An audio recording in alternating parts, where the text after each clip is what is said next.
ಕೃಷ್ಣವು ಬಲಜ್ಞಾನಕಾರ್ಯವು ಕೃಷ್ಣಾರಮಣ ರಾಜ್ಯದೋ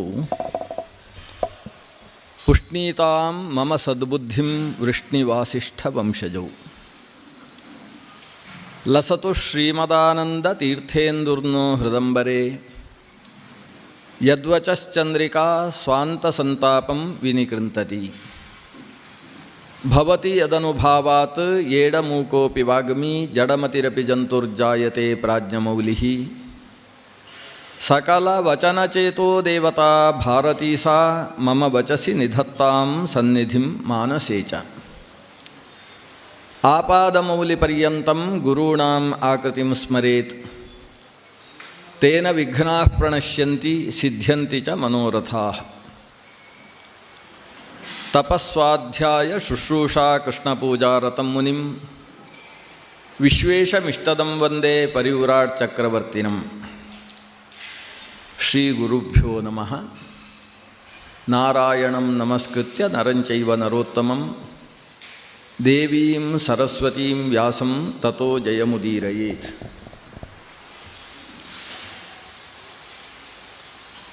ಉತ್ತರೆಯ ವಿವಾಹದ ಪ್ರಕ್ರಿಯೆ ನಿನ್ನೆ ಆರಂಭ ಆಗಿದೆ. ವಿರಾಟ ಪರ್ವದ ಉಪಸಂಹಾರ ಆಯಿತು ಅಂತ ಅರ್ಥ. ಇನ್ನು ಯುದ್ಧಕ್ಕೋಸ್ಕರ ಉದ್ಯೋಗ ಪ್ರಾರಂಭ ಮಾಡಬೇಕು. ಅದನ್ನು ಉದ್ಯೋಗ ಪರ್ವ ಅಂತ ಉಲ್ಲೇಖ ಮಾಡಿದ್ದಾರೆ.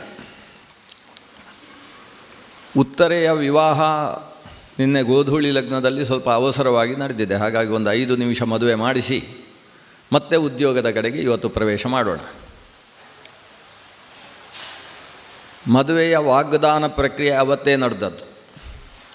ಸಾಮಾನ್ಯವಾಗಿ ವಾಗ್ದಾನ ಅನ್ನೋದು ಒಂದು 3-4 ತಿಂಗಳ ಹಿಂದೆಯೇ ನಡೆದು ಅದಕ್ಕೆ ನಿಶ್ಚಯ ತಾಂಬೂಲ ಅಂತ ಕರಿತೇವೆ. ಆ ರೀತಿ ವಾಗ್ದಾನ ಮೊದಲು ಮಾತಿನಿಂದ ದಾನ ಮಾಡಿ ಆಮೇಲೆ ಕೊಡುವ ಪ್ರಕ್ರಿಯೆ ನಡೀತದೆ.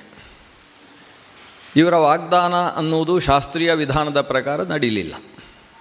ಅರ್ಜುನನಿಗೆ ಕೊಡ್ತೇನೆ ಅಂತ ವಾಗ್ದಾನ ಮಾಡಿದ್ದಕ್ಕೆ ಅರ್ಜುನ ತನ್ನ ಮಗನಿಗೋಸ್ಕರ ಸ್ವೀಕರಿಸ್ತೇನೆ ಅಂತ ಹೇಳಿದ. ಅದೊಂದು ವಾಗ್ದಾನದ ಪ್ರಕ್ರಿಯೆ ನಡೆದಿತ್ತು. ಅಲ್ಲಿ ಬರೀ ಪ್ರಕ್ರಿಯೆ ನಡೆದಿತ್ತೇ ಹೊರತು ಶಾಸ್ತ್ರೀಯ ವಿಧಾನದ ಪ್ರಕಾರ 3 ಸಾಕ್ಷಿಗಳನ್ನಿಟ್ಟು ವಾಗ್ದಾನ ನಡೆದಿರಲಿಲ್ಲ. ದೇವಾಗ್ನಿ ದ್ವಿಜ ಸನ್ನಿಧಿಯಲ್ಲಿ ದೇವಸಾಕ್ಷಿಯಾಗಿ ಅಗ್ನಿ ಸಾಕ್ಷಿಯಾಗಿ ದ್ವಿಜ ಸಾಕ್ಷಿಯಾಗಿ ದಾನ ಮಾಡ್ತೇನೆ ಅಂತ ಒಂದು ಪ್ರಕ್ರಿಯೆ, ಅದೊಂದು ವಾಗ್ದಾನ ಪ್ರಕ್ರಿಯೆ. ಆ ಪ್ರಕ್ರಿಯೆ ನಡೆಯಿತು. ನಡೆಯುವ ಹೊತ್ತಿಗೆ ಸರಿಯಾಗಿ ದುರ್ಯೋಧನಾದಿಗಳಿಂದ ಒಬ್ಬ ದೂತ ಅಲ್ಲಿಗೆ ಆಗಮಿಸಿದ.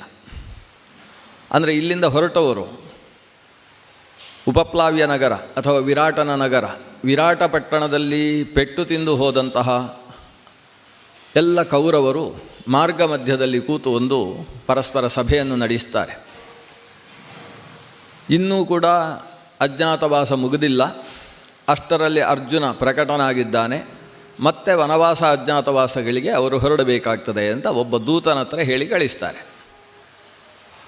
ಇವರ ಈ ವಿಚಾರ ಚಿಂತನೆ ನಡೆಯುವ ಹೊತ್ತಿಗೆ ಅಲ್ಲಿ ಭೀಷ್ಮಾಚಾರ್ಯರಾಗಲಿ ದ್ರೋಣಾಚಾರ್ಯರಾಗಲಿ ಇರಲಿಲ್ಲ.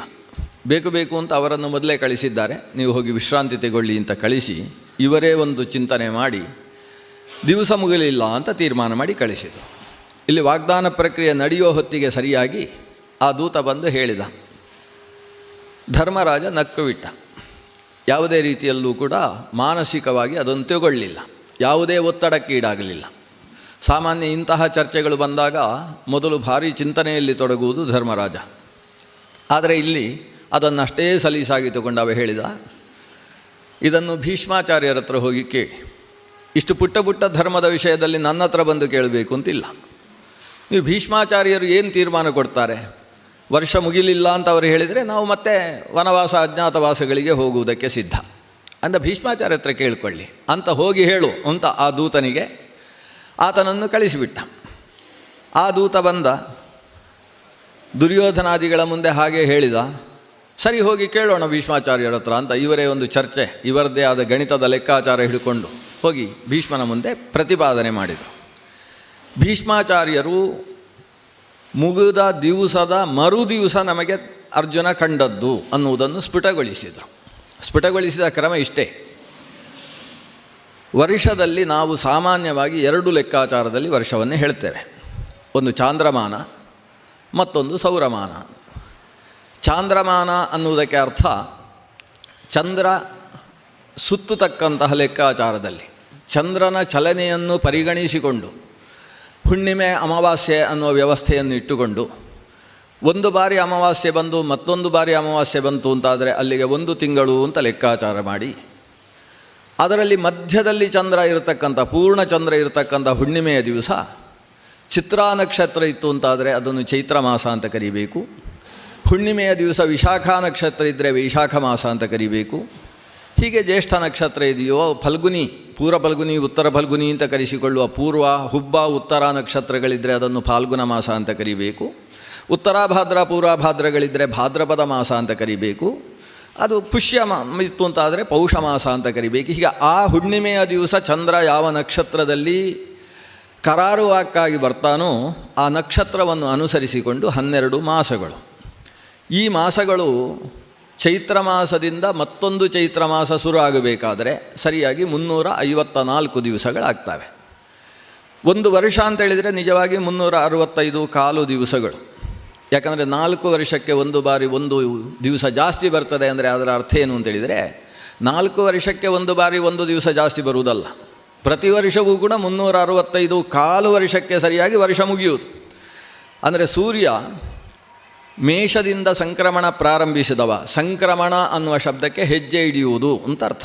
ಕ್ರಮು ಪಾದ ವಿಕ್ಷೇಪೆ, ಕ್ರಮಣ ತ್ರಿವಿಕ್ರಮ ಅಂದರೆ ಏನು, 3 ಹೆಜ್ಜೆ ಇಟ್ಟವನಿಗೆ 3 ತ್ರಿವಿಕ್ರಮ ಅಂತ ಹೆಸರು. ಹಾಗೆ ಕ್ರಮಣ ಅಂದರೆ ಅತ್ತಿತ್ತ ಸಂಚರಿಸುವುದು, ಸಂಕ್ರಮಿಸುವುದು. ಸೂರ್ಯನ ಸಂಕ್ರಮಣ ಸೂರ್ಯ ಸಂಚಾರಕ್ಕೆ ಅನುಗುಣವಾಗಿ ಮೇಷದಿಂದ ಪ್ರಾರಂಭಿಸಿ, ಮೇಷದಲ್ಲಿ ಸುಮಾರು 30 ದಿವಸ ಇರ್ತಾನೆ, ವೃಷಭದಲ್ಲಿ ಸುಮಾರು 31 ದಿವಸ ಇರ್ತಾನೆ, ಮಿಥುನಕ್ಕೆ ಮತ್ತೆ 30 ದಿವಸ ಬರ್ತಾನೆ, ಮತ್ತೊಂದರಲ್ಲಿ 31 ದಿವಸ ಇರ್ತಾನೆ, ಇನ್ನೊಂದರಲ್ಲಿ 32 ದಿವಸ ಇರ್ತಾನೆ, ಮತ್ತೊಂದರಲ್ಲಿ 29 ದಿವಸ ಇರ್ತಾನೆ. ಈ ಲೆಕ್ಕಾಚಾರದಲ್ಲಿ ಆತ ಮೇಷದಿಂದ ವೃಷಭ, ಮಿಥುನ, ಕಟಕ, ಸಿಂಹ, ಕನ್ಯಾ, ತುಲ, ವೃಶ್ಚಿಕ, ಧನು, ಮಕರ ಅಂತ ಹೇಳಿ ಕೊನೆಗೆ ಕುಂಭಕ್ಕೆ ಬಂದು ಮೀನಕ್ಕೆ ಬಂದು, ಮೀನದಿಂದ ಮತ್ತೆ ಮೇಷ ಸಂಕ್ರಮಣ ಆಗಬೇಕಾದರೆ ಸರಿಯಾಗಿ 365 ದಿವಸ ಆಗಿರ್ತದೆ. ಅಂದರೆ ಈ ವರ್ಷ ಬೆಳಗ್ಗೆ 12 ಗಂಟೆಗೆ, ಮಧ್ಯಾಹ್ನ 12 ಗಂಟೆಗೆ ಸಂಕ್ರಮಣ ಅಂತ ಪಂಚಾಂಗದಲ್ಲಿ ಬರೆದಿದ್ದರೆ ಸೂರ್ಯೋದಯ ಆದ ಮೇಲೆ ಸರಿಯಾಗಿ 12 ಗಳಿಗೆಗೆ ಅಥವಾ ಒಂದು 18 ಗಳಿಗೆಗೆ ಸಂಕ್ರಮಣ ಅಂತ ಅಲ್ಲಿ ಬರೆದರೆ ಮುಂದಿನ ಸಲಕ್ಕಾಗುವಾಗ ಅದು ಸಾಯಂಕಾಲ 6 ಗಂಟೆಗೆ ಸಂಕ್ರಮಣ ಇರ್ತದೆ ಮುಂದಿನ ವರ್ಷಕ್ಕೆ. ಅಂದರೆ 6 ಗಂಟೆ ವ್ಯತ್ಯಾಸ ಆಗ್ತದೆ. 4 ವರ್ಷಕ್ಕೆ ಸರಿಯಾಗಿ ಮುಂದಿನ ಸೂರ್ಯೋದಯ ಆದ ಮೇಲೆ ಸಂಕ್ರಮಣ ಆಗ್ತದೆ. ಅಂದರೆ 365 ಅಲ್ಲ 366ನೇ ದಿವಸ ಸೂರ್ಯೋದಯ ಆದ ಮೇಲೆ ಸಂಕ್ರಮಣ ಆದಾಗ ಆ ವರ್ಷದಲ್ಲಿ 366 ದಿವಸ ಬಂದ ಹಾಗೆ ಆಗ್ತದೆ. ಇದು ಸೌರಮಾನದ ಲೆಕ್ಕಾಚಾರ. ಇವತ್ತೇನು ಪಾಶ್ಚಾತ್ಯ ಪಂಚಾಂಗಗಳು, ಅವರಿಗೆ ಪಂಚಾಂಗ ಅನ್ನೋ ಶಬ್ದ ಅವರಿಗೆ ಗೊತ್ತಿಲ್ಲ, ಕ್ಯಾಲೆಂಡರುಗಳು. ಈ ಪಾಶ್ಚಾತ್ಯ ಕ್ಯಾಲೆಂಡರುಗಳು ಬಂದದ್ದೆಲ್ಲ ಸೌರಮಾನವನ್ನು ಅಧ್ಯಯನ ಮಾಡಿಕೊಂಡು ಹೋಗಿ ಅದರ ಕಾಪಿ ಮಾಡಿರ್ತಕ್ಕಂಥ ಕ್ಯಾಲೆಂಡರುಗಳು. ನಮ್ಮ ಭಾರತ ದೇಶದ ಉಚ್ಚಸ್ತರವಾದಂತಹ ವಿದ್ಯಾಕೇಂದ್ರ ಇದ್ದಂತಹ ತಕ್ಷಶಿಲೆ ಇವತ್ತದು ನಮ್ಮ ದೇಶವನ್ನು ಬಿಟ್ಟು ಆ ಕಡೆ ವಾಯವ್ಯ ಪ್ರಾಂತದಲ್ಲಿ ಸೇರಿಕೊಂಡಿದೆ. ಆ ತಕ್ಷಶಿಲೆಗೆ ಪಾರದೇಶಿಕರು ಬಂದು ಅಲ್ಲಿದ್ದಂತಹ ವಿದ್ಯೆಗಳನ್ನೆಲ್ಲ ಅಭ್ಯಾಸ ಮಾಡಿಕೊಂಡು ಇಲ್ಲಿಯ ಲೆಕ್ಕಾಚಾರ, ಇಲ್ಲಿಯ ಶಕೆ ಯುಧಿಷ್ಠಿರ ಶಕದ ಮೇಲೆ ವಿಕ್ರಮಾದಿತ್ಯನಿಂದಾಗಿ ವಿಕ್ರಮ ಶಕೆ ಮುಗಿದ ಮೇಲೆ ಶಾತವಾಹನರಲ್ಲಿ ಬಂದಂತಹ ಶಾಲಿವಾಹನನಿಂದ ಶಾಲಿವಾಹನ ಶಕೆ ಮುಗಿದ ಮೇಲೆ 4 ಲಕ್ಷ ವರ್ಷದ ತನಕ ಇರತಕ್ಕಂತಹ ವಿಜಯಾಭಿನಂದನ ಅಂತಕ್ಕಂಥ ಶಕೆ, ಅದಾದ ಮೇಲೆ ಬರ್ತಕ್ಕಂತಹ ಶಕೆ, ಹೀಗೆ ನಾಗಾರ್ಜುನ ಶಕೆಯ ತನಕದ ಶಕದ ವ್ಯವಸ್ಥೆಯನ್ನು ನೋಡಿ ಪಾರದೇಶಿಕರು ತಮ್ಮದ್ದೇ ಆದ ಶಕೆ, ಕ್ರಿಸ್ತ ಶಕೆ ಅಂತ ಶುರು ಮಾಡಿದರು. ನಿಜವಾಗಿ ಅವರಿಗೆ ಶಕೆ ಅನ್ನೋ ಹೆಸರು ಇಲ್ಲ ಅವರಲ್ಲಿ. ಕ್ರಿಸ್ತಪೂರ್ವ, ಕ್ರಿಸ್ತಾನಂತರ, ಕ್ರಿಸ್ತಪರ, BC AC ಅಂತಕ್ಕಂಥ ವ್ಯವಸ್ಥೆ ಇರುವುದೇ ಹೊರತು ಅದಕ್ಕಿಂತ ಈ ಶಕ ಅನ್ನುವ ಶಬ್ದ ಇಲ್ಲ. ನಾವು ಉದಾರವಾಗಿ ಅವರಿಗೆ ಶಕ ಅನ್ನುವುದನ್ನು ಅದಕ್ಕೆ ಸೇರಿಸುವುದಕ್ಕೆ ಅವಕಾಶ ಮಾಡಿಕೊಟ್ಟದ್ದು. ನಮ್ಮ ವ್ಯವಸ್ಥೆ ಇರತಕ್ಕಂಥದ್ದು ಕಲಿಯುಗದಲ್ಲಿ ಒಟ್ಟು 6 ವಿಧವಾದಂತಹ ಶಕಪುರುಷರಿದ್ದಾರೆ. ಆ ಶಕಪುರುಷರಿಂದ ಶಕೆಯೇ ಹೊರತು ಉಳಿದ ವ್ಯವಸ್ಥೆಯಲ್ಲಿ ಶಕ ಅಂತ ವ್ಯವಹಾರ ಮಾಡುವುದಕ್ಕೆ ಅವಕಾಶ ಇಲ್ಲ. ಆ ರೀತಿಯ ಶಕೆಯ ವ್ಯವಸ್ಥೆ ಇರಬಹುದು, ಮಾನದ ವ್ಯವಸ್ಥೆ ಇರಬಹುದು. ಇದೆಲ್ಲ ಭಾರತ ದೇಶದಿಂದ ಪರದೇಶಗಳಿಗೆ ಹೋದದ್ದು, ಇಲ್ಲಿಂದ ಕಲಿತು ಹೋದದ್ದು ಅವರು. ಇದನ್ನು ಸ್ಪಷ್ಟವಾಗಿ ಮನು ಹೇಳ್ತಾನೆ. ಏತದ್ದೇಶ ಪ್ರಸೂತಸ್ಯ ಸಕಾಶಾತ್ ಅಗ್ರಜನ್ಮನಃ ಸ್ವಂ ಸ್ವಂ ಚರಿತ್ರಂ ಶಿಕ್ಷೇರನ್ನು ಜಗತ್ಯಾಂ ಸರ್ವಮಾನವಾಹ. ಇಲ್ಲಿಯಿಂದ ಕಲಿತುಕೊಂಡು ಹೋಗಿ ಜಗತ್ತಿನಲ್ಲಿ ಬೇರೆ ಎಲ್ಲರೂ ಕೂಡ ಕಲಿಯುವುದು, ಇಲ್ಲಿಂದ ಎಲ್ಲ ಜ್ಞಾನ ಪರಂಪರೆ ಅಲ್ಲಿಂದ ಹೊರಟದ್ದು ಅನ್ನುವುದನ್ನು ಆ ಪ್ರಾಚೀನ ಕಾಲದ ಮಹರ್ಷಿ ವೃದ್ಧ ಮನು ಆತ ನಿರೂಪಣೆ ಮಾಡ್ತಾನೆ. ಅದು ಸರಿಯಾಗಿ ಹೋಗಲಿಲ್ಲ. ಇಲ್ಲಿಯ ನಮ್ಮ ಕ್ಯಾಲೆಂಡರ್ ಏನಿದೆ, ನಮ್ಮ ಪಂಚಾಂಗ ಏನಿದೆ, ಅವರು ಅದನ್ನು ಕಾಪಿ ಮಾಡಲಿಕ್ಕೆ ಪ್ರಯತ್ನಿಸಿ ಸೋತು ಎಡವಟ್ಟಾಗಿ ಕಲ್ಲು ಪೆಟ್ಟು ತಿಂದು ಎಲ್ಲ ನಡೆದಿದೆ. ನೀವು ಇತಿಹಾಸವನ್ನು ನೋಡ್ಬೋದು, ಅಗಸ್ಟಸ್ ಬಗ್ಗೆ ನೋಡ್ಬೋದು, ಜೂಲಿಯಸ್ ಸೀಸರ್ ಬಗ್ಗೆ ನೋಡ್ಬೋದು. ಆ ಹಿಂದಿನ ಇತಿಹಾಸದಲ್ಲಿ ತಮ್ಮ ತಮ್ಮ ಹೆಸರಿನಲ್ಲಿ ಒಂದೊಂದು ತಿಂಗಳುಗಳಾಗಬೇಕು ಅಂತ ಪ್ರಯತ್ನಿಸಿದರು. ನಮ್ಮ ಯುಗಾದಿಗೆ ಸರಿಯಾಗಿ ಅವರ ವರ್ಷ ಶುರುವಾಗುವ ಹಾಗೆ ಮೊದಲು ಮಾಡಿದರು. ಏಪ್ರಿಲ್, ಮಾರ್ಚ್ ಅಂದರೆ ಮಾರ್ಜಿನ್ ಅಂತ ಅರ್ಥ. ಏಪ್ರಿಲ್ 1 ಅವರ ವರ್ಷ ಪ್ರಾರಂಭ ಆಗುವ ಹಾಗೆ ನಮ್ಮ ಯುಗಾದಿಗೆ ಹೊಂದಿಸಿಕೊಂಡು ಒಂದು ವ್ಯವಸ್ಥೆಯನ್ನು ಮಾಡಿದರು. ವರ್ಷದ ಮೊದಲ ತಿಂಗಳು ಅಂತೇಳಿದರೆ ಮಾರ್ಚ್, ಅದು ಸುಮ್ಮನೆ ಚಳಿಗಾಲದ ತಿಂಗಳು ಅಂತ ಮಾಡಿದರು. ಜನವರಿ ಫೆಬ್ರವರಿ ಅನ್ನುವ ತಿಂಗಳು ಇರಲಿಲ್ಲ. ಅದು 2 ತಿಂಗಳು ಭಾರಿ ಚಳಿ ಆದ್ದರಿಂದ ಅದು ಡೆಡ್ ಡೇಸ್ ಅಷ್ಟೇ. ಅಲ್ಲಿ ಯಾರಾದರೂ ಹುಟ್ಟಿದರೆ ಅವ ಸತ್ತ ದಿವಸಗಳಲ್ಲಿ ಹುಟ್ಟಿದವ ಅಂತ ಹೆಸರು. ಅವನಿಗೆ ಯಾವುದೇ ತಾರೀಖುಗಳ ವ್ಯವಸ್ಥೆ ಇರಲಿಲ್ಲ. ಆ ನಂತರದಲ್ಲಿ ಅವರು ಯೋಚನೆ ಮಾಡಿದರು, ಎರಡು ತಿಂಗಳು ತನಕ ಖಾಲಿ ಬಿಟ್ಟರೆ ದೊಡ್ಡ ಸಮಸ್ಯೆ ಆಗ್ತದೆ ಅಂತ ಅವರ ದೇವತೆಗಳ ಹೆಸರಲ್ಲಿ 2 ತಿಂಗಳುಗಳನ್ನು ಮಾಡಿದರು. ಆಮೇಲೆ ಉಳಿದ ತಿಂಗಳುಗಳೆಲ್ಲ ನಮ್ಮ ಹೆಸರುಗಳಲ್ಲೇ ಇರೋದು. ಅದೇ ಏನಿತ್ತು, ದ್ವ್ಯಂಬರ, ತ್ರ್ಯಂಬರ, ಚತುರಂಬರ, ಪಂಚಾಂಬರ, ಷಡಂಬರ, ಸಪ್ತಾಂಬರ, ಅಷ್ಟಾಂಬರ, ನವಾಂಬರ, ದಶಾಂಬರ, ಈ ಶಬ್ದವೇ ಇತ್ತು. ಅಲ್ಲಿ ಅಷ್ಟಾಂಬರದಿಂದ ಸಪ್ತಾಂಬರದಿಂದ ಹಾಗೆ ಇಟ್ಟುಕೊಂಡ್ರು. ಸೆಪ್ಟೆಂಬರು, ಅಕ್ಟೋಬರು, ನವೆಂಬರು, ಡಿಸೆಂಬರು ಅಂತ ದಶಾಂಬರಗಳು ಇದೇ ಶಬ್ದಗಳನ್ನೇ ಇಟ್ಟುಕೊಂಡ್ರು. ಮಧ್ಯದಲ್ಲಿದ್ದಂತಹ ಷಡಂಬರ ಮತ್ತು ಪಂಚಾಂಬರಕ್ಕೆ ಆ ರಾಜರುಗಳು ತಮ್ಮ ಹೆಸರು ಹಾಕ್ಕೊಂಡ್ರು. ಜೂಲಿಯಸ್ ಸೀಸರ್ ತಂದೊಂದೇ ಹೆಸರು ಹಾಕಿ ಜುಲೈ ಅಂತ ಹೆಸರು ಮಾಡಿದ. ಆಗಸ್ಟಸ್ ಬಂದು ಆಗಸ್ಟ್ ಅಂತೇಳಿ ತನ್ನ ಹೆಸರನ್ನಿಟ್ಟ. ಒಂದು ಸಮಸ್ಯೆ ಆಯಿತು. ಆಗಸ್ಟಲ್ಲಿ 31 ದಿವಸ ಇತ್ತು, ಜುಲೈಯಲ್ಲಿ 35 ದಿವಸ ಇತ್ತು. ಜೂಲಿಯಸ್ಸಿಗೆ ಸಮಸ್ಯೆ ಆಯಿತು, ನನ್ನ ಹೆಸರಿನ ತಿಂಗಳಿನಲ್ಲಿ 30 ದಿವಸ ಇದ್ದರೆ ಹೇಗೆ ಅಂತ. ಕೊನೆಗೆ ಅವ ಏನು ಮಾಡಿದ ಅಂದರೆ, ಆ ಕಡೆ ಫೆಬ್ರವರಿಯಲ್ಲಿ 30 ಇತ್ತಲ್ವ, ಅಲ್ಲಿಂದ ಒಂದು ಹೇಳ್ಕೊಂಡು ಬಂದು ಇಲ್ಲಿ ಹಾಕ್ಕೊಂಡ. ಹೀಗೆ ಹಾಕ್ಕೊಂಡು ಅಲ್ಲಿ 28, 29 ಆಗುವ ಹಾಗೆ ಎಡವಟ್ಟೆಲ್ಲ ಮಾಡಿ, ಅಲ್ಲಿ ಹೇಳುವವರಿಲ್ಲ ಕೇಳುವವರಿಲ್ಲ. ಫೆಬ್ರವರಿಗೆ ಪಾಪ ದೇವತೆಗಳ ಹೆಸರದು, ದೇವತೆಗಳ ತಿಂಗಳಲ್ವಾ, ಆ ದೇವತೆಗಳು ಮಾತಾಡೋದಿಲ್ಲ. ಅಲ್ಲಿಂದ ಎಷ್ಟು ಹೇಳ್ಕೊಂಡು ಬಂದರೂ ಕೇಳುವವರಿಲ್ಲ ಅಂತ. ಇಲ್ಲಿ ಆಗಸ್ಟ್ ಜುಲೈ 2 ತಿಂಗಳುಗಳಲ್ಲೂ 31 ಆಗುವುದಕ್ಕೆ ಇದೆಲ್ಲ ಇತಿಹಾಸದಲ್ಲಿ ಕಾರಣಗಳಾಗಿ ಹೋಯಿತು. ಅಂತೂ ಏನೋ ಕೊನೆಗೂ ಭಾರತೀಯ ಏನು ಪಂಚಾಂಗ ಇದೆ, ಜ್ಯೋತಿರ್ಗಣಿತ ಇದೆ, ಜ್ಯೋತಿಷ್ ಅಂದರೆ ನಕ್ಷತ್ರಗಳನ್ನು ಇಟ್ಟುಕೊಂಡು ನಡೆಸ್ತಕ್ಕಂತಹ ಗಣಿತ ಇದೆ. ಆ ಗಣಿತಕ್ಕೆ ಆನುಗುಣ್ಯವನ್ನು ಸಂಪಾದನೆ ಮಾಡುವಲ್ಲಿ ಅರಿಸ್ಟಾಟಲ್ ಬಂದಾಗ ಅವರು ಸಮರ್ಥರಾದರು ಅಂತ ಅವರ ಕ್ಯಾಲೆಂಡರ್ನ ಬಗ್ಗೆ ಅವರದ್ದೇ ಆದ ಇತಿಹಾಸಗಳಿದ್ದಾವೆ. ಆದರೆ ಜನವರಿಯಲ್ಲಿ ವರ್ಷವನ್ನು ಪ್ರಾರಂಭ ಮಾಡುವುದಕ್ಕೆ ಒಪ್ಪಲಿಲ್ಲ. ನಾವು ಏಪ್ರಿಲಿಗೆ ಶುರು ಮಾಡುವುದು ಅಂತ ಜನ ಶುರು ಮಾಡಿದರು. ನಮ್ಮದು ಹಿಂದೆ ನಮ್ಮ ಅಜ್ಜನ ಮುತ್ತಜ್ಜನ ಎಲ್ಲ ಏಪ್ರಿಲ್ 1ಕ್ಕೆ ಆಚರಣೆ ಮಾಡ್ತಾ ಇದ್ದದ್ದು, ನಾವು ಅವತ್ತೇ ಶುರು ಮಾಡುವುದು ವರ್ಷ ಅಂತ. ಆವಾಗ ಆಗಸ್ಟಸ್ ಒಂದು ಆದೇಶ ಕೊಟ್ಟ, ಯಾರಾದರೂ ಏಪ್ರಿಲ್ ತಿಂಗಳ ಮೊದಲನೇ ದಿವಸ ಅವರ ವರ್ಷೋತ್ಸವ ಆಚರಿಸಿದರೆ ಅವರ ಮನೆಗೆ ಕಲ್ಲು ಹೊಡೀರಿ, ಅವರ ದುಡ್ಡನ್ನು ಅಪಹರಿಸಿರಿ, ಅವರ ಮನೆಯನ್ನೆಲ್ಲ ಲೂಟಿ ಮಾಡಿರಿ ಅಂತ.